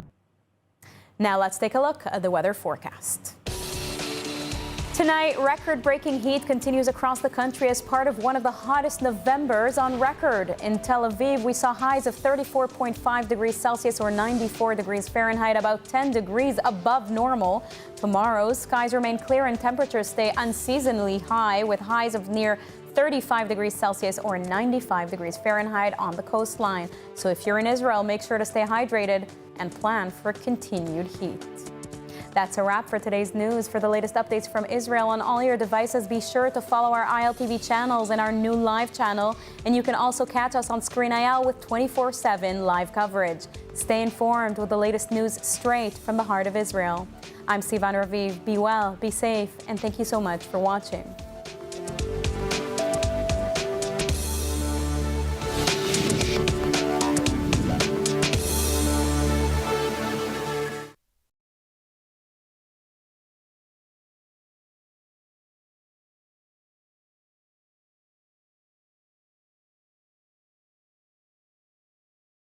What if I told you that everything you think you know about the US military aid to Israel is actually wrong? That the billions that we get every year isn't gifts, and that the country actually benefiting most from this deal isn't Israel. It's America. And now this week, a leaked report is claiming that Israel wants a 20-year aid deal, and it's sent Washington and Jerusalem and all of Israel into chaos. Obviously, Netanyahu suddenly jumps in and tells us that it's all completely not true, and that this whole story is way, way deeper than just a leaked headline. You see, all of the aid is about power, dependency, leverage, and Israel might finally be preparing to walk away from this agreement that has defined our military reality for decades. It's not as it seems. This is the Meir K Show on JNS TV. Let's break it down. So first off, what's actually going on? We all know that Israel receives military aid from the US, but there are many, many, many significant things about this that most people are unaware of. And why are we talking about it now? Well, this week Axios, which is a news site, reported that Israel is looking to extend our military aid deal with the US to a 20-year agreement. We will get into the details of what exactly this deal involves, but before that, we need to talk about what this current agreement is. It was signed in 2016 by our favorite president, I'm British, I'm allowed to be sarcastic, Obama, for $38 billion over 10 years, meaning about $3.8 billion a year and an additional $500 million a year for our missile defense systems. You know, the Iron Dome, the thing that keeps us from being killed all the time. For the war, there was an emergency supplementary aid package of about $20 billion, but that was not part of the long-term deal that we have. Obviously, it was all approved by the Congress and the US, but it's separate. Now, there's a big misconception that this means Israel is just given gifts of billions of dollars of taxpayer money from America. And this is very, very, very, very far from reality. The funds that we receive are actually what they call FMF, and that is for the Foreign Military Financing Program, which is administered by the Pentagon and allocates funds to foreign governments. However, wait for it, these funds need to be used to purchase American-made arms, meaning the money must be poured back into the American economy. Think of it more as a voucher to be spent in America. This benefits the United States in many ways, but mainly, only friendly countries receive this from America, making it very worthwhile for countries to stay on good terms with them. Sound familiar, like Israel? Yes, i.e., it's political leverage. It also protects American jobs and strengthens the economy, and, of course, it lowers competition because people are more likely to spend free money in the country than to build up their own resources, which will cost them a lot more. But even more interestingly and significantly than those reasons, this is the one that I find the most intriguing, and it's the one least thought about. This allows the US to maintain a massive defense production base. Okay, they can produce so many arms because they're exporting them, which means that in a time of crisis, America has all of the resources in place to manufacture the arms they would need on a very large scale, something that has hindered many, many countries. If Israel now suddenly needed to produce everything out of thin air, it wouldn't be able to. America understands this, and simply put, this strategy funds the upkeep of huge arms manufacturing. To add to this, they would also be able to pull away from who they give to, giving them an upper hand in a time of war. America's military strategy is sophisticated and highly intelligent. It is thought out and maximized for the US's benefit, something that most naive Americans just don't understand. The US specializes in aid and operation and giving, however, only when it benefits them directly. Right now, we are seeing this phenomena in the US of America only, a belief system that thinks that any act of America supporting its allies is directly taking from the Americans. And this couldn't be further from the truth. The US positions itself in a way that it gives so that it can demand and receive tenfold back. They create dependency and leverage that they can use when they need to move things in a certain direction. And there is no stronger example of this than Israel. If you look around, the sentiment is that Israel controls America and that the taxpayer money of hardworking Americans goes to funding Israel, that basically we steal from them and give nothing back. Obviously, this is not the true story. The reality is that this agreement is actually much more advantageous to America than it is to Israel. But we will get to that. I want to be very clear. I actually don't think that this is negative on America's behalf. I think this is the correct strategy for them to use, but it's a strategy. It's not stupidity. And that's the big mistake that people make.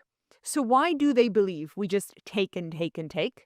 Well, that's the media's doing. How many times have you seen military aid reported? Israel receives billions in funding. And how many times have you seen that it's actually FMF, that it needs to be spent in the US? Well, I've read hundreds of articles on the topic, and I can say that it's only in the last few days that I've started to see it mentioned, especially on more pro-Israel accounts, as maybe they're all suddenly realizing their responsibility to the country and are trying to tell the truth and the full story of what's going on to kind of back out of these lies that we just take from America. I also want to add something. Eagle-eyed people who really understand this topic may have noticed something different and interesting about our FMF deal with America. That Israel's deal with them has one exception that's unique amongst other countries. Not all of the FMF needs to be spent in the US. Why? Well, because of Israel's complicated military situation, it was understood that we couldn't be 1,000% dependent on them. What if our relations deteriorate, or the US doesn't produce enough of what we need at the time of war? We needed a clause to ensure Israel's safety, and that's what we demanded when we negotiated this deal. And so, if that's the case, it's just good for Israel. Why would America agree to it? Well, because it's a clause that America benefits from too. America needs a strong Israel. It's crucial for America's safety and for the entire Middle East that their best friend and their only democratic country in the area that they are allied with in a proper way stays strong and protected. And as we said above, they want us to sign this deal. They need it from us. And so they agreed to this clause. That's how beneficial this deal is to them.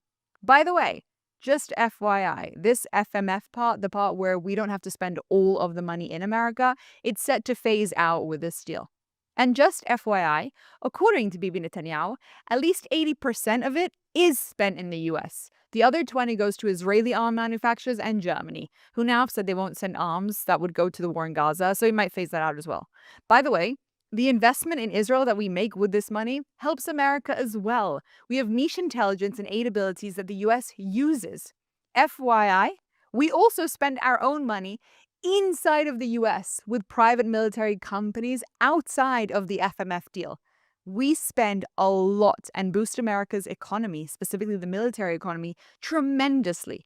This system is a way of ensuring that the military economy is not just boosted, but that Israel also doesn't go elsewhere, or, even worse, become a proper competitor. This is intentional.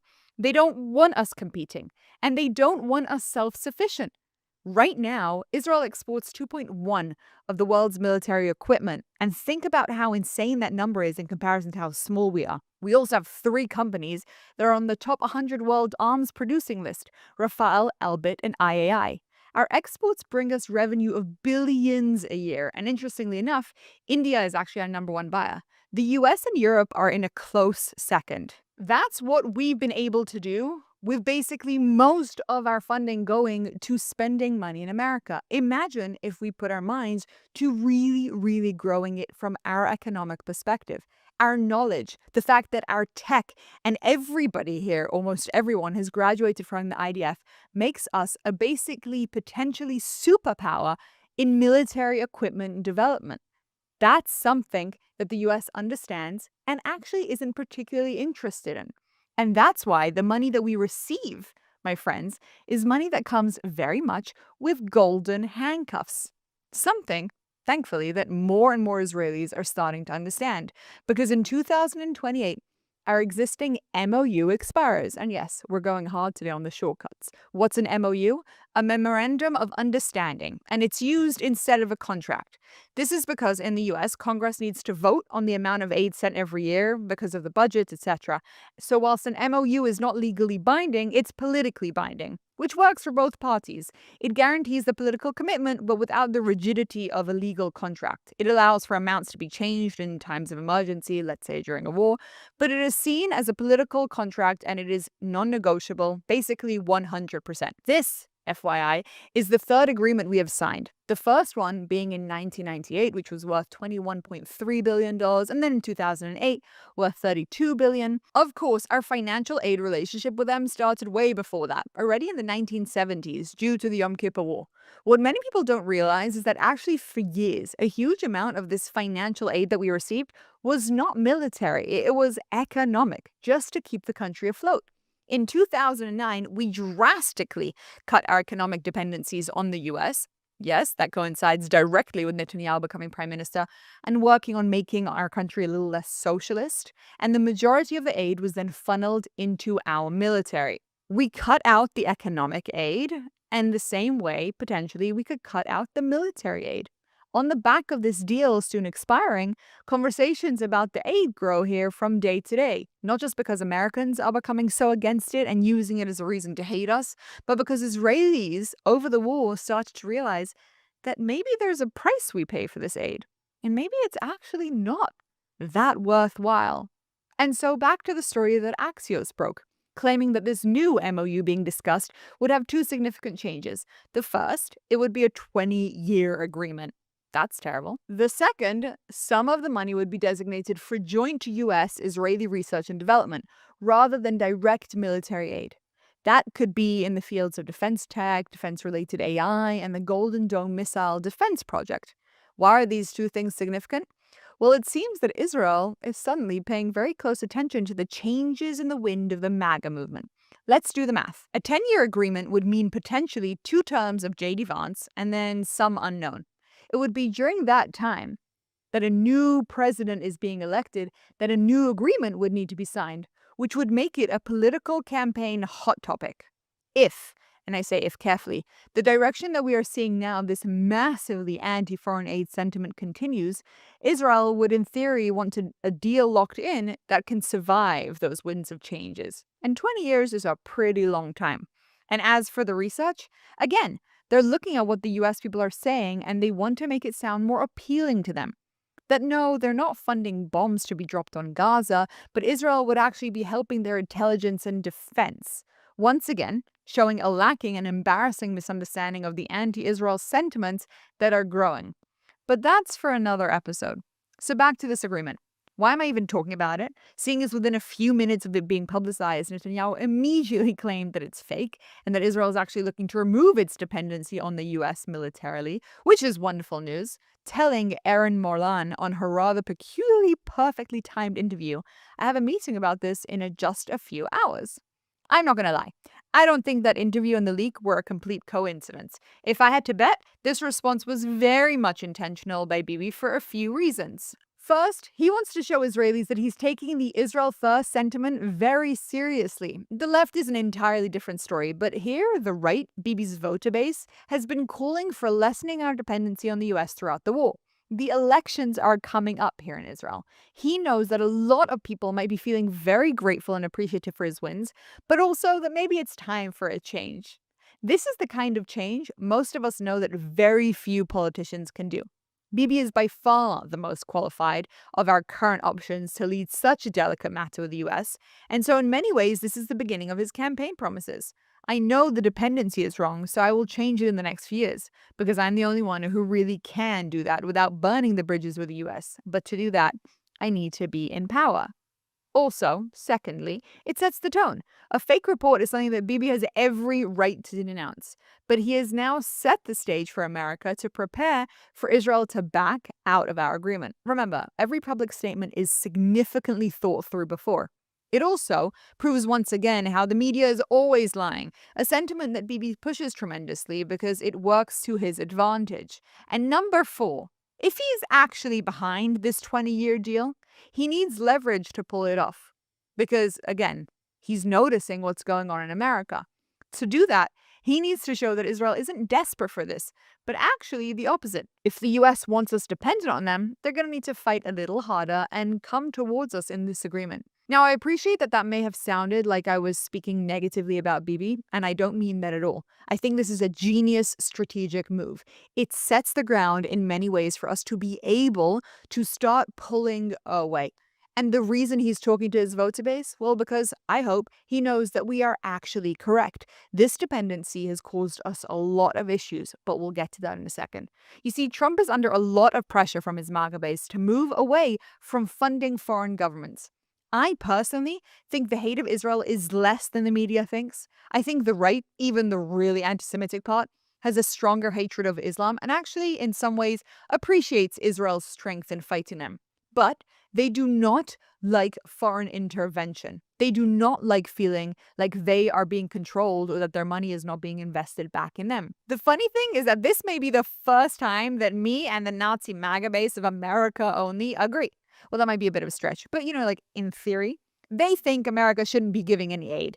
And that is actually wrong. I think Israel shouldn't be dependent on aid, and that is entirely right. And what do I mean by that? Well, we've discussed the amounts and the technicalities of the deal, but we haven't spoken about the significance of this.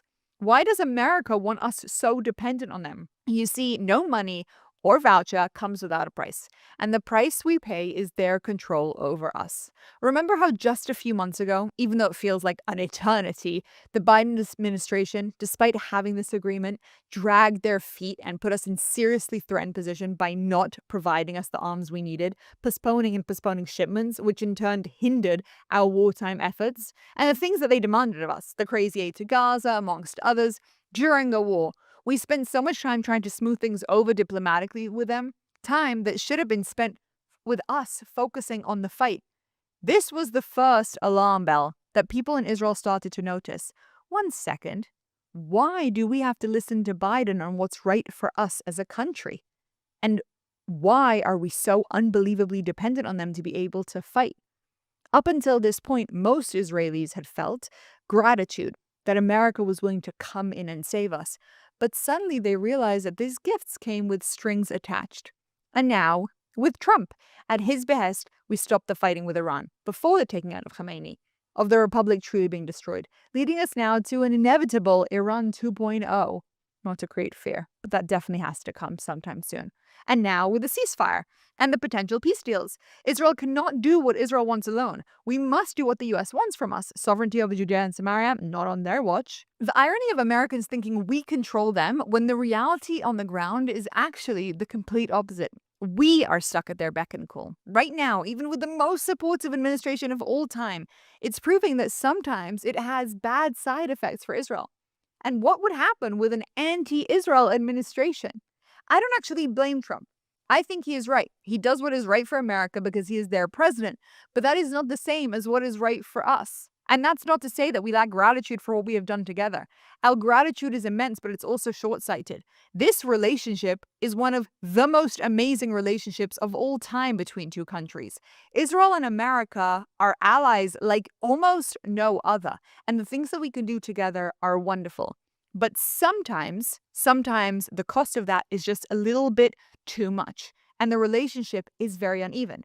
Keep in mind, we're a tiny country, and we very much need the support and the relationship with America. That's something that nobody should negate under any circumstances.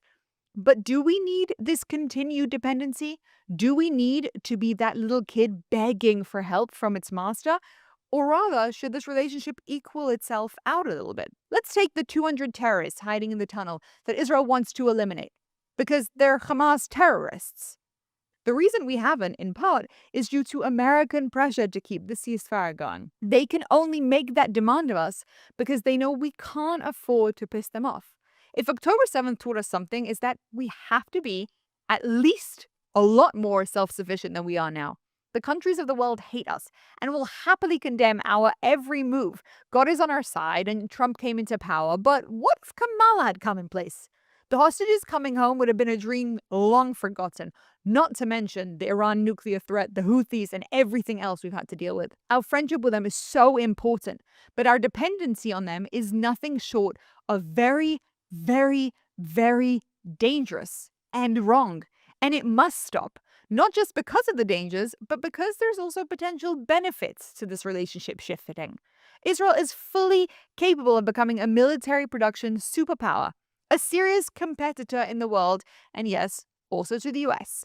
Our economy would thrive. Think of the economic growth, the upper hand we would have on countries that need us for their military. In the same way that the US has managed to apply pressure to Israel, do you not think we could do the same to people who have become a threat to us? No more licking our wounds when they recognize Palestine. Countries that work with us just wouldn't dare.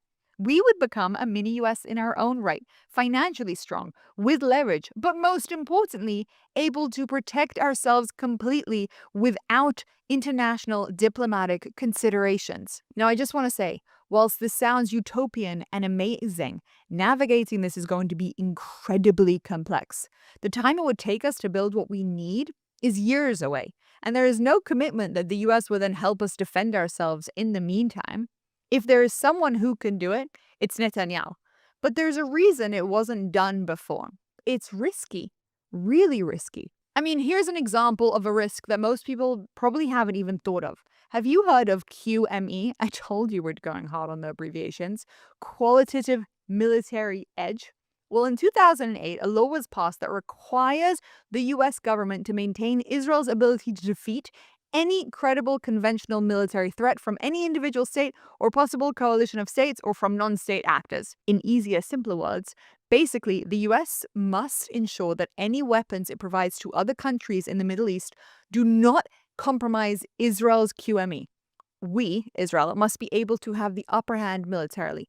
We, therefore, are the first to receive their most sophisticated equipment, and in some cases, if they sell countries near us equipment, they will supplement us so that we have the military edge, the ability to defend ourselves against whatever was given to them. Would that change?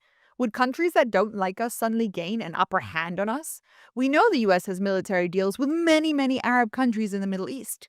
I mean, Saudi Arabia exceeds Israel by miles. That's potentially a massive threat and very scary. Egypt gets a lot of aid, etc., etc., etc. And additionally, I mean, how would it look to the world if we backed away from our allies? What message would this send? Would it make us seem weak or easily attackable? This is just a small bit of the potential fallout. But also, we need to be able to stand on our own 2 feet. The price of not being independent means that we will not always be able to defend ourselves if it's not aligned with what the United States want. To be subject to countries deciding they don't like our reasons and pulling back their support is something that we can't afford anymore. And by the way, countries are watching, some actually positively. Greece is looking to buy billions of defense weapons from us as things with Turkey heat up, and as the US plans to build their Golden Dome, future of collaboration and not dependency might really be on the cards. Because I want to be very clear, that's what I'm advocating for. Not a cut from America in any sort of way, but rather a shift from this very unhealthy dynamic of dependency in which they just supplement things to us and into an even relationship. Yes, I know it's never going to be completely even because we are very small and they are an enormous superpower, but the things that we have and the skill sets that we are able to provide to America are of massive value. And with time, many countries often do this change. They move away from dependency and into relationship. It's not clear-cut and it's not simple. Anyone who pretends otherwise is naive. But the process of this has to begin now. It cannot become another 20 years of this drawn-out deal in which we continue to stay dependent on them.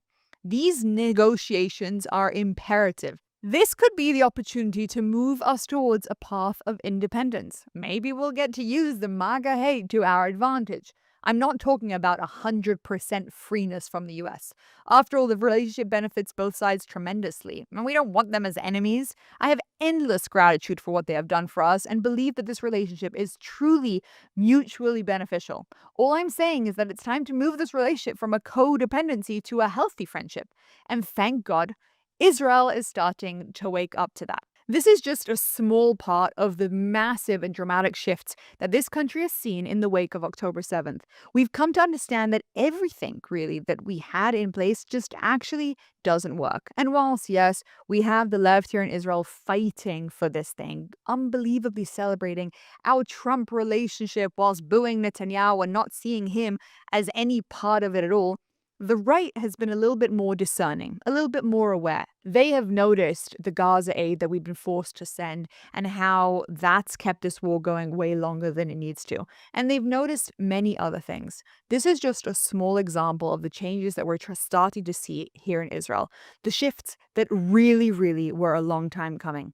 We made so many strategic mistakes. And now, with the next cycle of elections, with us moving into a reality that is post-hostages and hopefully post the war, not that the war is exactly over yet, as we start to see how Gaza is rebuilt and what the future of Israel looks like, these kind of status quo things that we've all just come to accept, need to shift and change. The irony of this whole thing is that if you were to just read the regular media, you would think that the deals that we have are only beneficial to Israel. We just take from America. It's so unbelievable how much they manage to manipulate us into not actually seeing the truth. That this is not just a deal that's mutually beneficial to us, but it is actually much, much better for America. These are the kind of things that are not discussed with the uneducated in the media and definitely not on social media. And it is upon us to look at every topic that we've gotten used to and to start to dive a little bit deeper, to understand the behind the scenes, the context, what's really going on. Because if we don't do that, we make bad decisions. From the outside, it might seem like a 20-year military agreement sets us up for life. But what it actually does is it enables a continued dependency and a reality in which Israel can't build the economic infrastructure that it deserves to have, or the security defense system that should be only ours so that we can always be protected in the future. This is the kind of education that we try and bring you on these episodes every single week. And I ask of you, all that you do as return is that you don't take headlines for granted. Do a little bit more of the work. Do that deep dive, because it only benefits all of us. It allows you to vote better, to make better decisions, and actually to see the truth as it is. I'm Meira, and I will see you next time.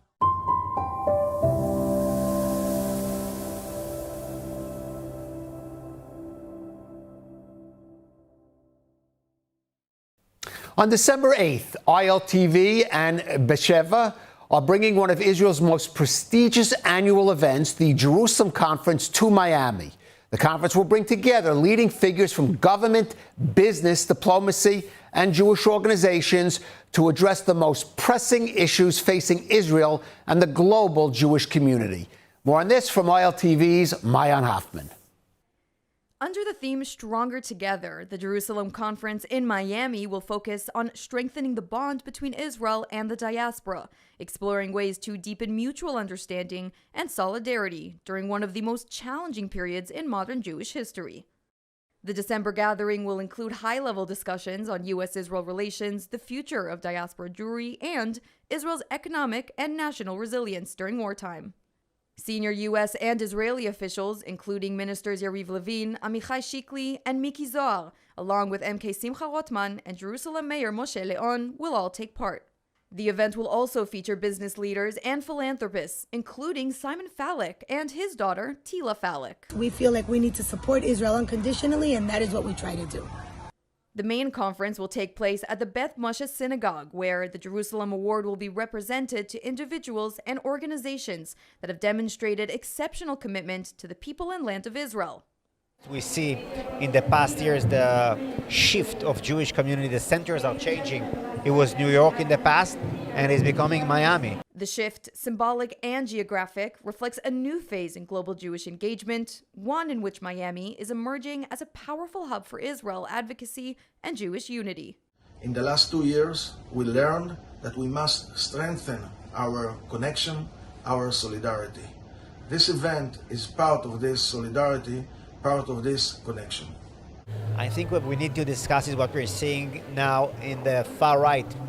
I see a deep challenge coming from actually neo-Nazis who are being normalized by very senior figures in the American conservative movement. As the world grapples with rising anti-Semitism and the ongoing war against Hamas, the Jerusalem Conference in Miami aims to send one clear message: that the Jewish people are and must remain stronger together.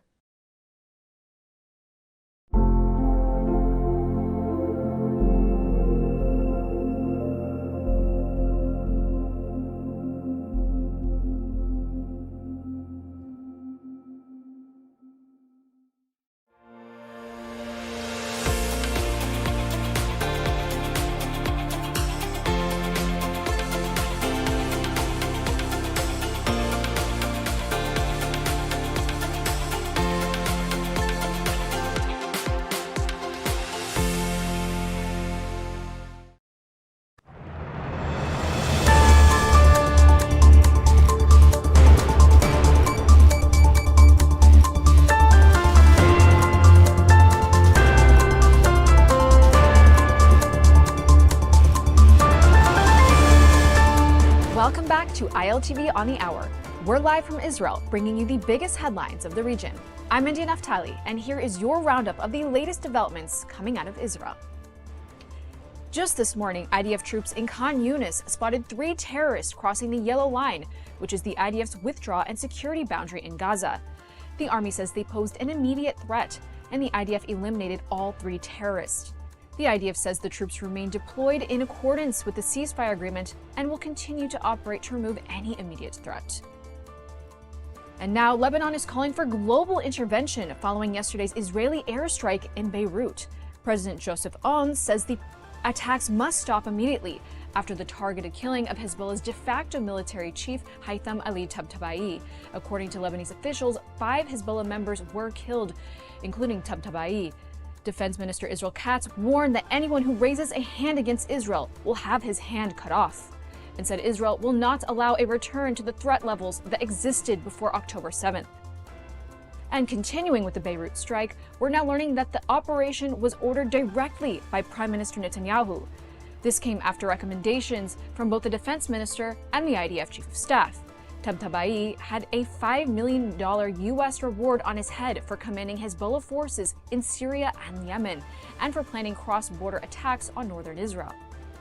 The White House says it was aware Israel planned to escalate operations in Lebanon, but it was not informed of the target or the timing of the strike. Here is Prime Minister Netanyahu's statement of the elimination of Hezbollah's number 2 in command. צה"ל חיסל את עלי טבטבאי, רמטכ"ל ארגון הטרור חיזבאללה. טבטאי הוא רב מרצחים. ידיו מגואלות בדם של ישראלים ואמריקנים רבים. ולא בכדי, ארצות הברית הציעה פרס כספי של $5 מיליון על הראש שלו.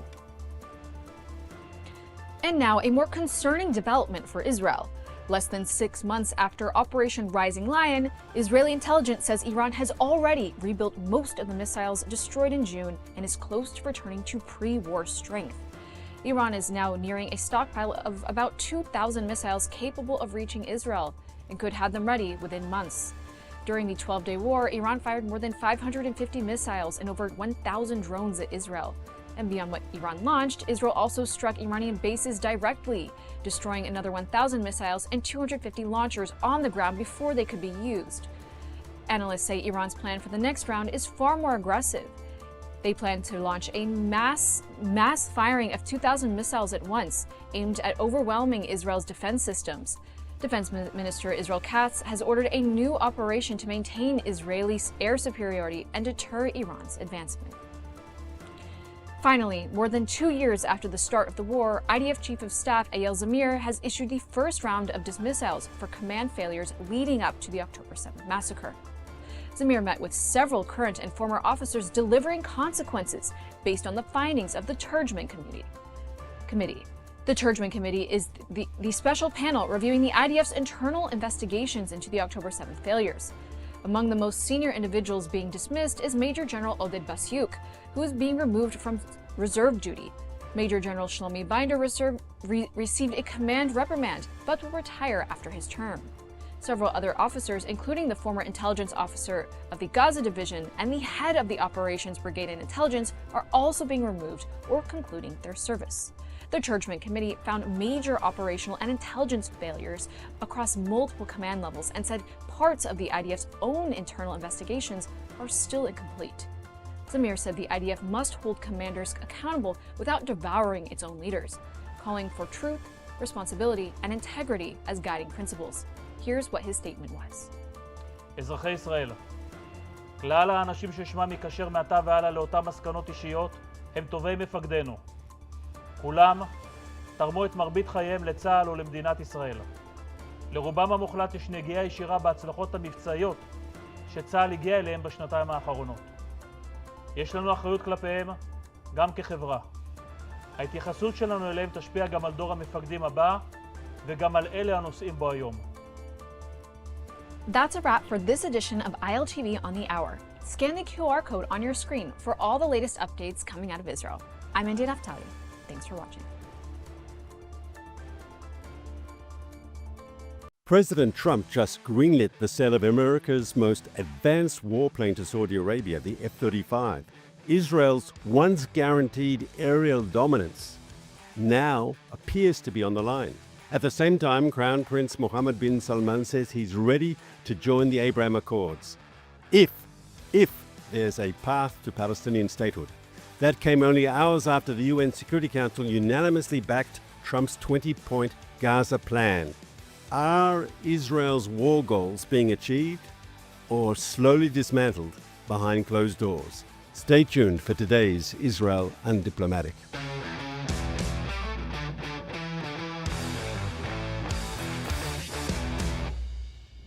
Shalom and welcome to another episode of Israel Undiplomatic. I'm Mark Regev speaking to you from Jerusalem, and this week Ruthie Bloom is speaking to us from North America. She's in New York City. And Ruthie, did you get a chance to watch last night the press conference between President Trump and the Saudi Crown Prince?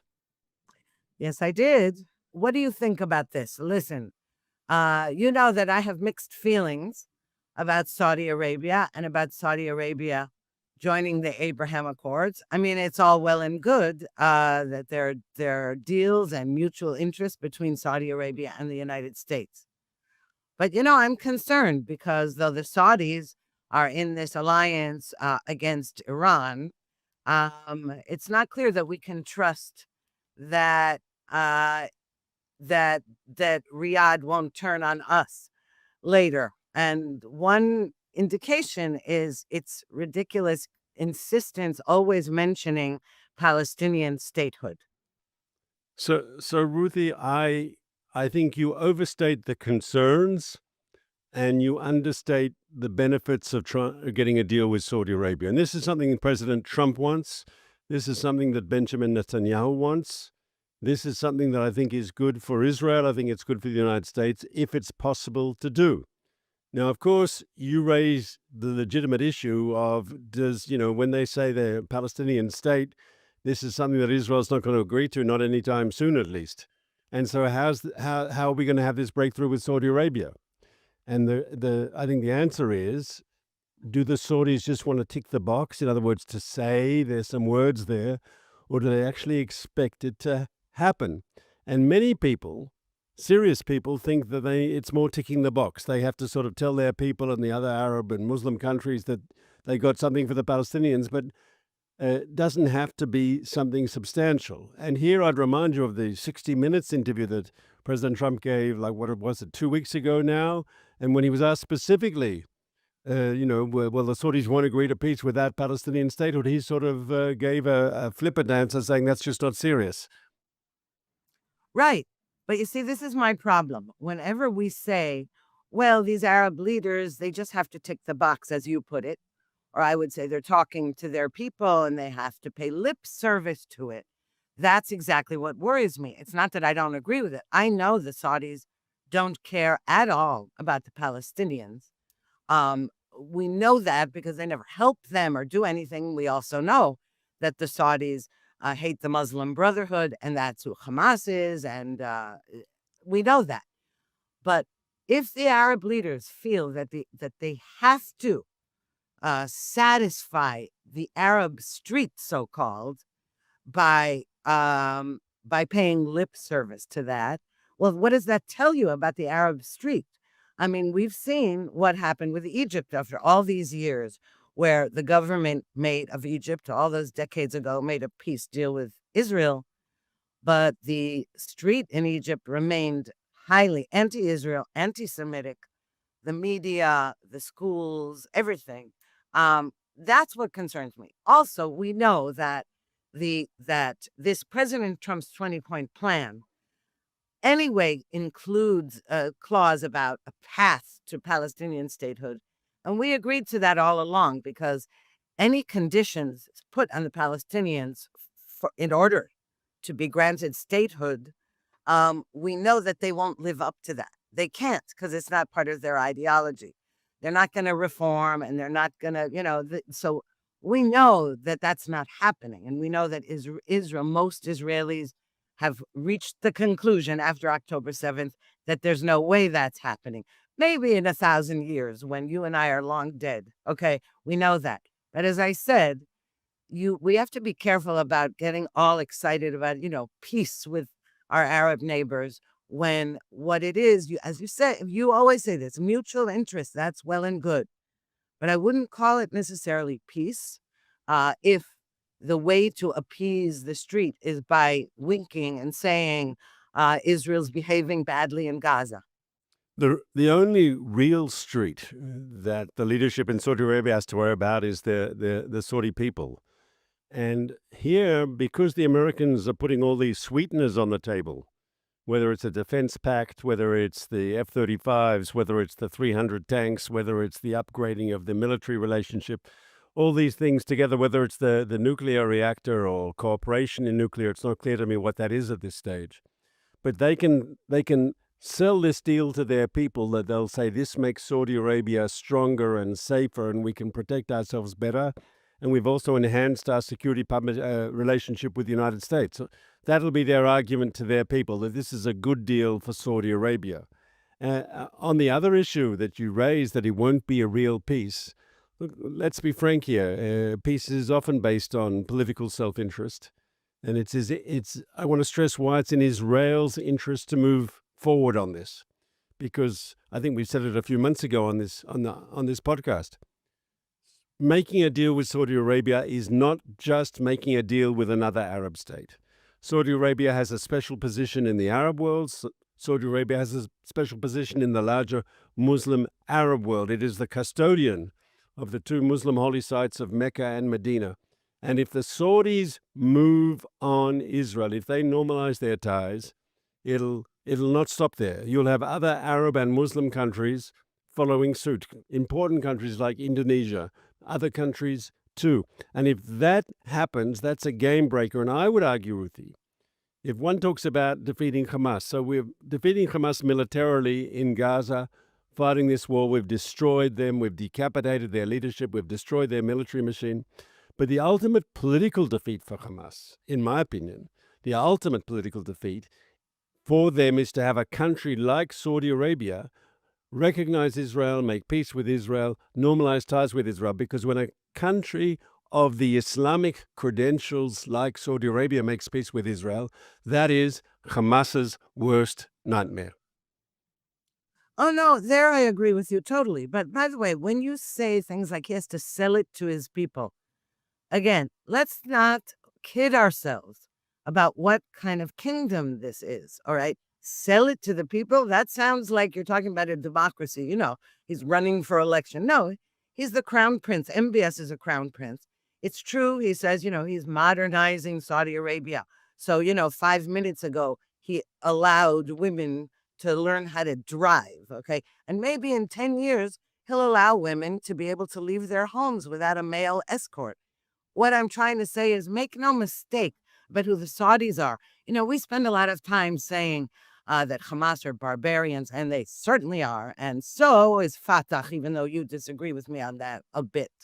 But what I'm trying to say is are you under some illusion about what kind of regime you have there where if somebody is caught stealing, his hands are chopped off?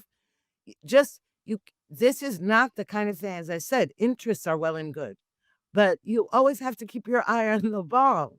With regimes, that behave like that. They are barbaric, even though MBS is very classy and he knows how to talk to the West. But that's not a Western country, and by the way, not that I have such love these days for Western countries. I just would also like to point out something very ironic about the UN Security Council vote in support of the U.S.-led resolution on the 20-point plan that the UN passed overwhelmingly. What's ironic about it is that in the plan, it says that there's going to be a pathway to a Palestinian statehood. Now, remember all those countries at the UN that announced that they were recognizing a Palestinian state already. We're talking about Western countries, I mean. And so if they signed on to this, what they're saying is they're acknowledging that there's no Palestinian state. There's a pathway to a future one. So all they're doing is sort of undercutting their own recent declarations about how they're calling it Palestine. And you're talking about all these countries at the UN. And so that to me is kind of ironic. And also the good sign is that Hamas is against the resolution and against the plan. So it's like if Hamas is against it, it's probably a good thing. And Yeah. I think there's a certain amount of truth in that.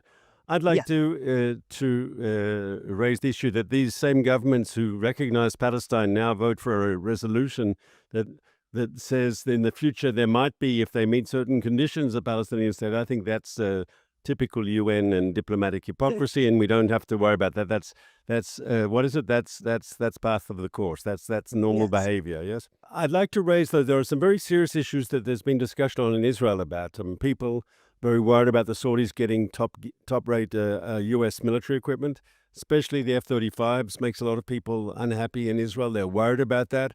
They were unhappy when it looked like the Emirates were going to get it. In the end, the Emirates didn't get it for different reasons, but the idea that Saudis would get that sort of top-tier U.S. equipment, and there was concern about the nuclear cooperation and so forth. But I want to say my opinion on this issue, right? I think it'll be incumbent on the United States if they do go forward and if they do sell all this American equipment to Saudi Arabia. There's an act of Congress that goes back years now, which is QME. There's a guarantee by the United States to give maintain Israel's qualitative military edge. In other words, because we are outnumbered in our region and we're smaller than most of our neighboring states, and that we're, and we're outgunned often, we have to have quality against quantity. And that was an American commitment to maintain our quality. And F-35s gives Israel a huge qualitative advantage in the skies.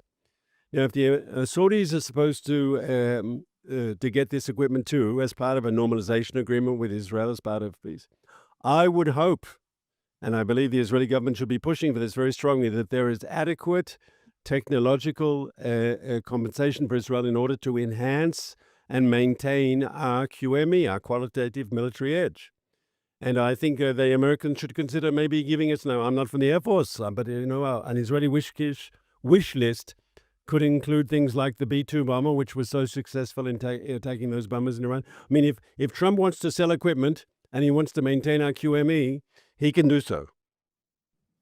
No, absolutely. But here, don't forget that Trump this is nearing, it's not the end of his administration. Of course, he's got another 2.5 years to go. We don't know which administration is going to be in power in Washington in 2.5 years. Is it going to be a Republican administration? Is it going to be a Republican administration from the isolationist camp? Is it going to be from the more Israel-supportive Trump camp? Is there going to be a Democrat president? All of these things in global politics, 2.5 years is nothing. And so we don't know what's going to happen with all these promises from Trump toward Israel. That's one thing. The other thing is, Israel's need for qualitative military edge already presupposes war. It means that Israel knows it has to, in this region, it has to always have its powder dry because it's surrounded by enemies. Now, if peace is busting out all over And after, if Saudi Arabia joins the Abraham Accords and other countries follow, theoretically, why do you need to have all these stealth bombers and all this stuff? Because what that means is that everybody acknowledges, tacitly and openly, that the Middle East doesn't have peace. It has quiet between wars. And so my feeling is, okay, that's all well and good, but if we need a qualitative military edge and we need to guarantee it, it's because we know that there's not going to be peace, not for a long time, not forever. It's not okay. It's not like even after World War II, where you have Germany has peace with its neighbors and with America. In the Middle East, obviously nobody actually believes it.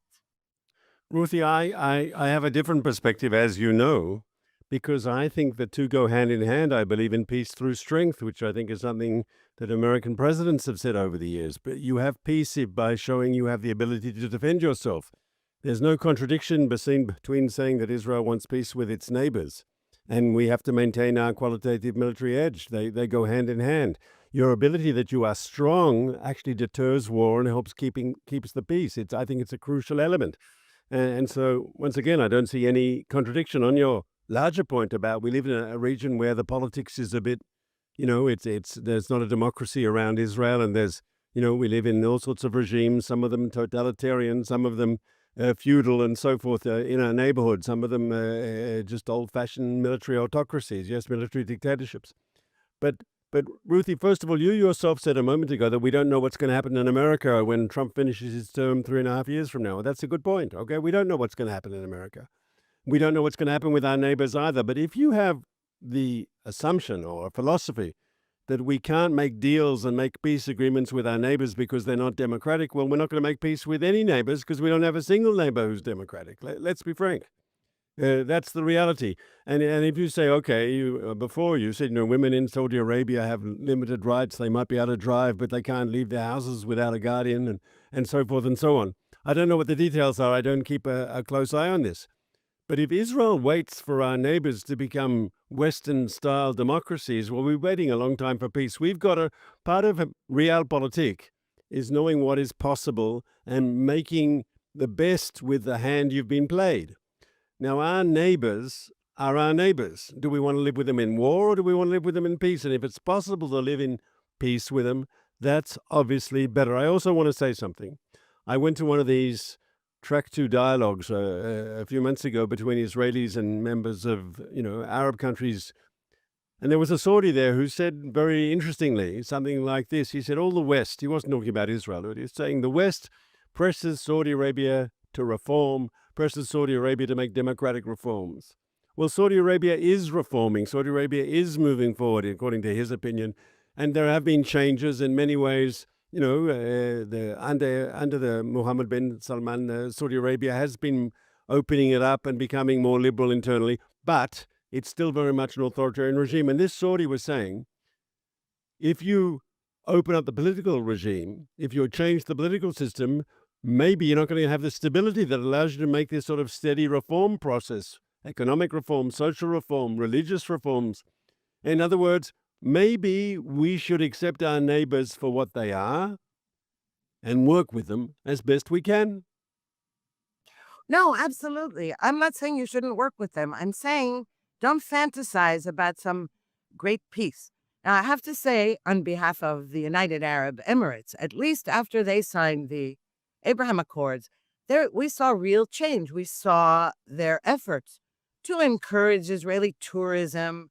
They even opened up kosher restaurants, things like that. Okay, that is already, the proof was in the pudding, and they really acted on it until October 7th.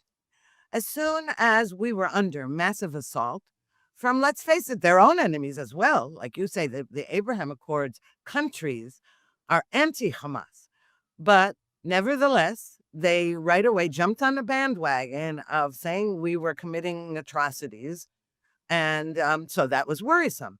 Now, Saudi Arabia is a different story because Saudi Arabia is nowhere near as quote unquote modern as the United Arab Emirates, for example. And MBS, Mohammed bin Salman, yes, he's very Western educated. He knows the West, etc., etc. But don't be fooled by him. He's no Westerner, and I'm not saying that you have to, that you can't make deals with your neighbors. Of course you can. What I'm saying is they're not to be trusted, as we saw after October 7th. And we already had qualitative military edge. Look what happened. It took 2 years. It's still going on. It took 2 years for us to be playing whack-a-mole with enemies from all over the place. And they were the Iranian axis. But did the other axis, the anti-Iran axis, help Israel? Not really. It was sitting and waiting to see who emerges victorious. What I'm saying is that don't be under illusions about those countries. The other tricky part about this is that, Iran, when the Shah of Iran was in power, he began reforming Iran. Now, he was hated for his opulent lifestyle and all this, but he actually liked the West. He liked Western movies. He was reforming. And that opened the door, ironically, sadly, his reforms opened the door for the Ayatollah Khomeini, for the radical Islamists to take over. Okay, so that's another thing that can be happening in a country like Saudi Arabia, is that reforms backfire in that way as well.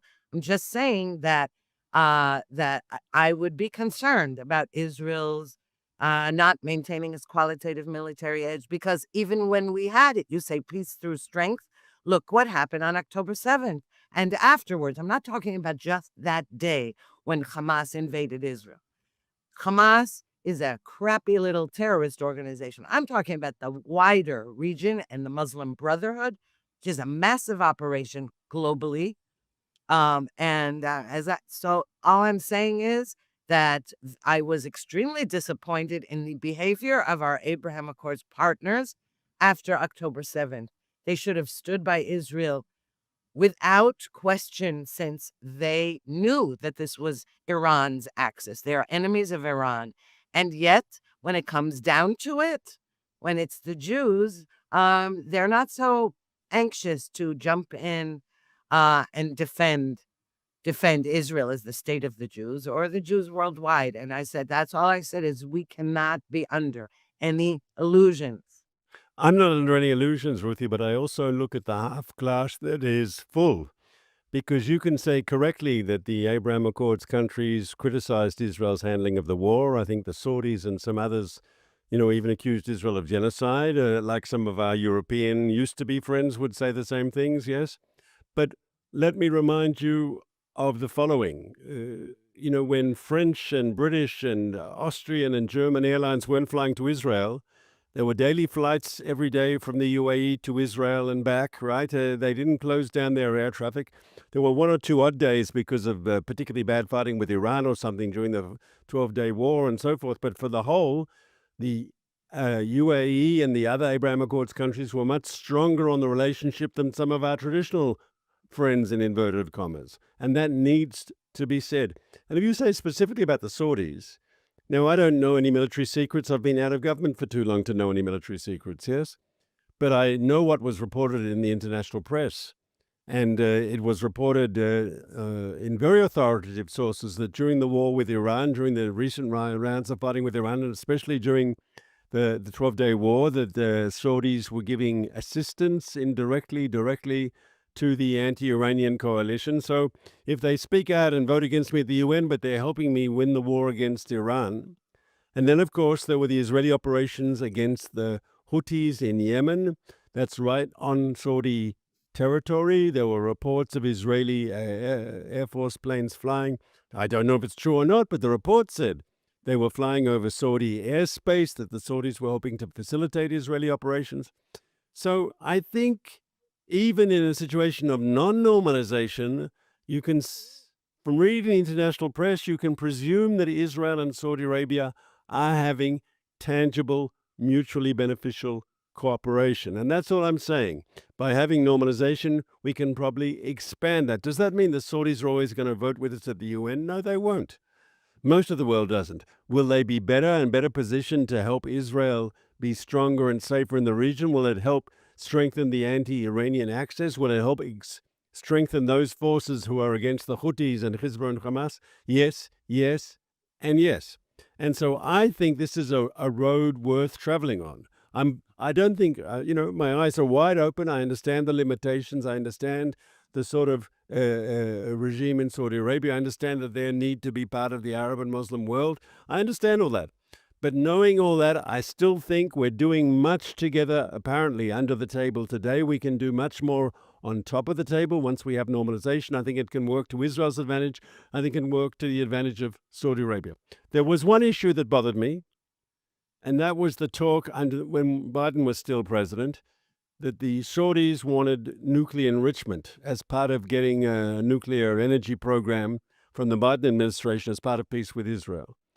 And there are Arab countries with nuclear reactors, but no Arab country has the ability to make enrichment. And the Saudi argument was that they needed this because the Iranians also had enrichment. Okay? Now it's very interesting. I'm reading between the lines here, and maybe I'm guessing, and I don't want to guess, Ruthie, but I don't have a choice here. No one talked about enrichment now in this recent visit at the White House, not publicly at least. Nothing was leaked to the press about enrichment. The Saudis weren't talking about enrichment. Is it possible, because in the 12-day war that Israel and the United States destroyed the Iranian nuclear program, that the Saudis are less under pressure to have their own enrichment capabilities? Maybe that's another indirect or direct outcome of the war against Iran. Well, I certainly would agree they probably feel it's less urgent, but they are talking about nuclear power, not enrichment. Okay, but that's the first step. Okay, so again, you have to be careful. And yes, the Saudis and Israel have been working behind the scenes, cooperating behind the scenes for quite some time now. That's true. But my point is this, we always used to say how we would know that the Palestinian Authority had reformed, or, I hate calling them Palestinians because that's not what they are. They're Arabs who live in Judea and Samaria and Gaza. Okay. But what we used to always say for decades, we said the minute, and that started from the days of Arafat, the minute that they say anything in Washington, the minute we want to hear them say it in Arabic to their own people in their own language, not just to satisfy Washington or somebody else. And even though in today's day and age, you can translate any language into any language very easily at the press of a button, still, there is a difference between what MBS says in Washington and what he says in Arabic. And when we can trust that there's change in the air, genuine change, is when you hear leaders in the Arab world addressing their own people in Arabic about these issues and about reforms. That's when you can say, wow, there are winds of change blowing. So I agree, and there are already the beginning of those winds of change, positive winds of change we've seen. And I think even you would agree with me, in the UAE, the way they speak about Jews, the way they're fighting extremism in their mosques and in their universities, very positive changes. Also in Bahrain, also in Morocco, countries where they have serious discussions about Jews and the Holocaust and the creation of Israel and this sort of anti-Semitic myths that used to be out there, part of the public discourse, that they've been discredited. I'm not saying they're totally gone. Of course, they're there in parts of the society. But as a government, as an official society, they are on a different level. And I think that should be the example of Saudi Arabia. And I think it'll be very important for Israel to see if we move forward with Saudi Arabia, and I hope we do, and I think there's a good chance we will. We have to look, as you say, internally, how are they talking to their own people internally about Jews, about Israel. I mean, ultimately, Ruthie, I'm not an expert on the Muslim holy book, on the Quran, yes? But the Quran talks about Muhammad fighting with Jewish tribes in the Arabian Peninsula, okay? Now, you can say, okay, if you want to be anti-Semitic, you say that's a sign that Muhammad had to fight the Jews because they were terrible people, yes? But it can also be a sign that actually the Jews date back centuries in the Middle East, that we're an authentic part of the region. The whole idea that we're some sort of foreign colonizers who came here and took, we had no right to be here, we had no roots here. It's rubbish, right? And it says so in their own holy book. If we get more serious discussions about that sort of thing, and I agree with you, I'm for a deal with Saudi Arabia, under any conditions. I think not under any conditions. I would say that I want that deal with Saudi Arabia. I think Israel can take calculated risks to get that deal. But after that deal is signed, I'll be very interested to see if Saudi Arabia follows the example of the UAE and we see this sort of education for peace and coexistence and for understanding, or if it's more like Egypt, unfortunately, our oldest peace partner, where you get a lot of, unfortunately, a lot of anti-Semitic, anti-Israel stuff in their education system. And then you ask a question, why is my people so hostile to peace? Because they're being taught to be hostile to peace. Well, obviously, but Egypt, it's not just that that Egyptians are very anti-Semitic, and we see that again in their cartoons, in their, in their whole culture. We see that. It's not just that. We also discovered that Egypt was complicit in Hamas's arming and rearming, and even to this day, there are drones going over from Egypt with weapons into Gaza. Now, how is that ironic? Because Egypt so hates the Muslim Brotherhood that it doesn't want a single Gazan inside its borders and blocks it off and didn't help any of the so-called, Egypt was accusing Israel of committing genocide and unjustly attacking women and children in Gaza. Did Egypt take them in? No. Did Egypt let them come into even the massive Sinai desert? No.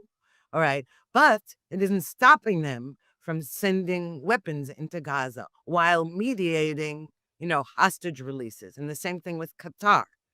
Qatar was a mediator and complicit in the whole business, in the whole massacre, so, they were negotiating for hostage releases and they were supporting Hamas. So this is what I mean about, you have to be careful about who you call your partners for something even resembling peace. And yes, their interests, and yes, Saudi Arabia, as I said, the trouble with, listen, recently Saudi Arabia has this annual comedy festival in the square where they used to chop people's head off. I mean, maybe they still do that, and I'm not sure, but, it was nicknamed Chop Chop Square. And in Riyadh, where they have invited and paid lots of money to American comedians to go over and perform in a comedy club. And many of these comedians, took the money and went over there. Now, why was that problematic? The comedians, who it was all very well and good, the Saudis were happy to hear these comedians make fun of America, make fun of Trump, make fun of gays and women's rights and all that, because they're funny. These are comedians who hate woke.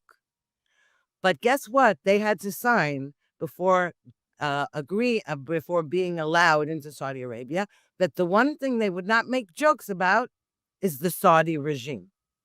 So, it's like that old joke about the Soviet and the American. The American said, I live in such a free country, I can stand on the White House lawn and say, screw the president of the United States. And the Soviet said, wow, what a coincidence. I can stand on the Kremlin lawn and scream, screw the president of the United States as well. So that's all I'm saying here. Be wary about all these reforms. And MBS, as I said, very elegant guy. And, Trump said, he's so handsome or whatever he says to him. And he knows his stuff, MBS. That's no question about it. But make no mistake, whatever reforms he's implementing are at such a snail's pace, as far as we're concerned, that, you're not even allowed to make a joke about the regime. We're running out of time, but I would remind you that you said yourself that reform in these sort of countries has to be handled very carefully, because you mentioned the example of Iran and the Shah, that maybe reforms, if they'd been done more cautiously in Iran, we would never have had the Ayatollah regime. So just to think about that. I also want to say I disagree with you. I don't want to whitewash the Egyptians, but I make a distinction between Qatar and the Turks, who have an ideological affinity with Hamas and the Muslim Brotherhood and that sort of crowd, and between the Egyptians who were complicit in allowing Hamas to rearm, but I don't think they were actually doing it themselves. In other words, all turning a blind eye or taking corruption or so forth and so forth. But there's a difference there because, as you said correctly, they don't like the Muslim Brotherhood, they don't like Hamas in Egypt. Is Egypt a friend of Israel? Well, we have a formal peace treaty, but the relationship could be a lot warmer, and it's not because the Egyptians have chosen it to be that way, and that's an issue and that's a problem. But because we're running to the end of our time, we'll have to say goodbye until next week, Ruthie. Because you're our person now in North America, maybe next week you can tell us what else is happening at the White House, but until then, look after yourself. Okay, you too, Mark. Looking forward to seeing you next week. Welcome to Viewpoint on ILTV, where we bring you the leading voices in the Middle East and beyond. In this special, we're taking you inside the Israel-Gaza war to hear from stakeholders, thought leaders, and decision makers. I'm Emily Schrader, and today we're speaking with Eli Kohanim, the former Deputy Special Envoy for combating anti-Semitism in the United States. Eli, who was born in Iran and came to America as a refugee, sat down with us in New York to discuss how the events of October 7th impacted the American Jewish community and what the future of the U.S.-Israel relationship holds.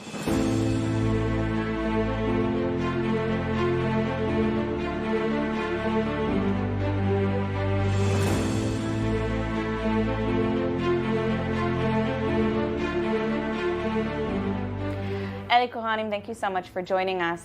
Just to start, I would love to hear a little bit about your background. You came here as a refugee from Iran. How has that been for you as a public figure to be an Iranian Jewish woman? Emily, as you mentioned, my family escaped the Islamic Revolution in Iran in 1979. Which I would argue was a historic disaster, part of what we're seeing play on the international scene right now with the rise of the Ayatollah Khomeini, who grabbed power from the Shah of Iran, the King of Iran. And Emily, you know, under the Shah, the Jewish community in Iran was flourishing. There were about 100,000 Jews in Iran. When the radical Islamists grabbed power, one of the first steps they took was the execution of the president of the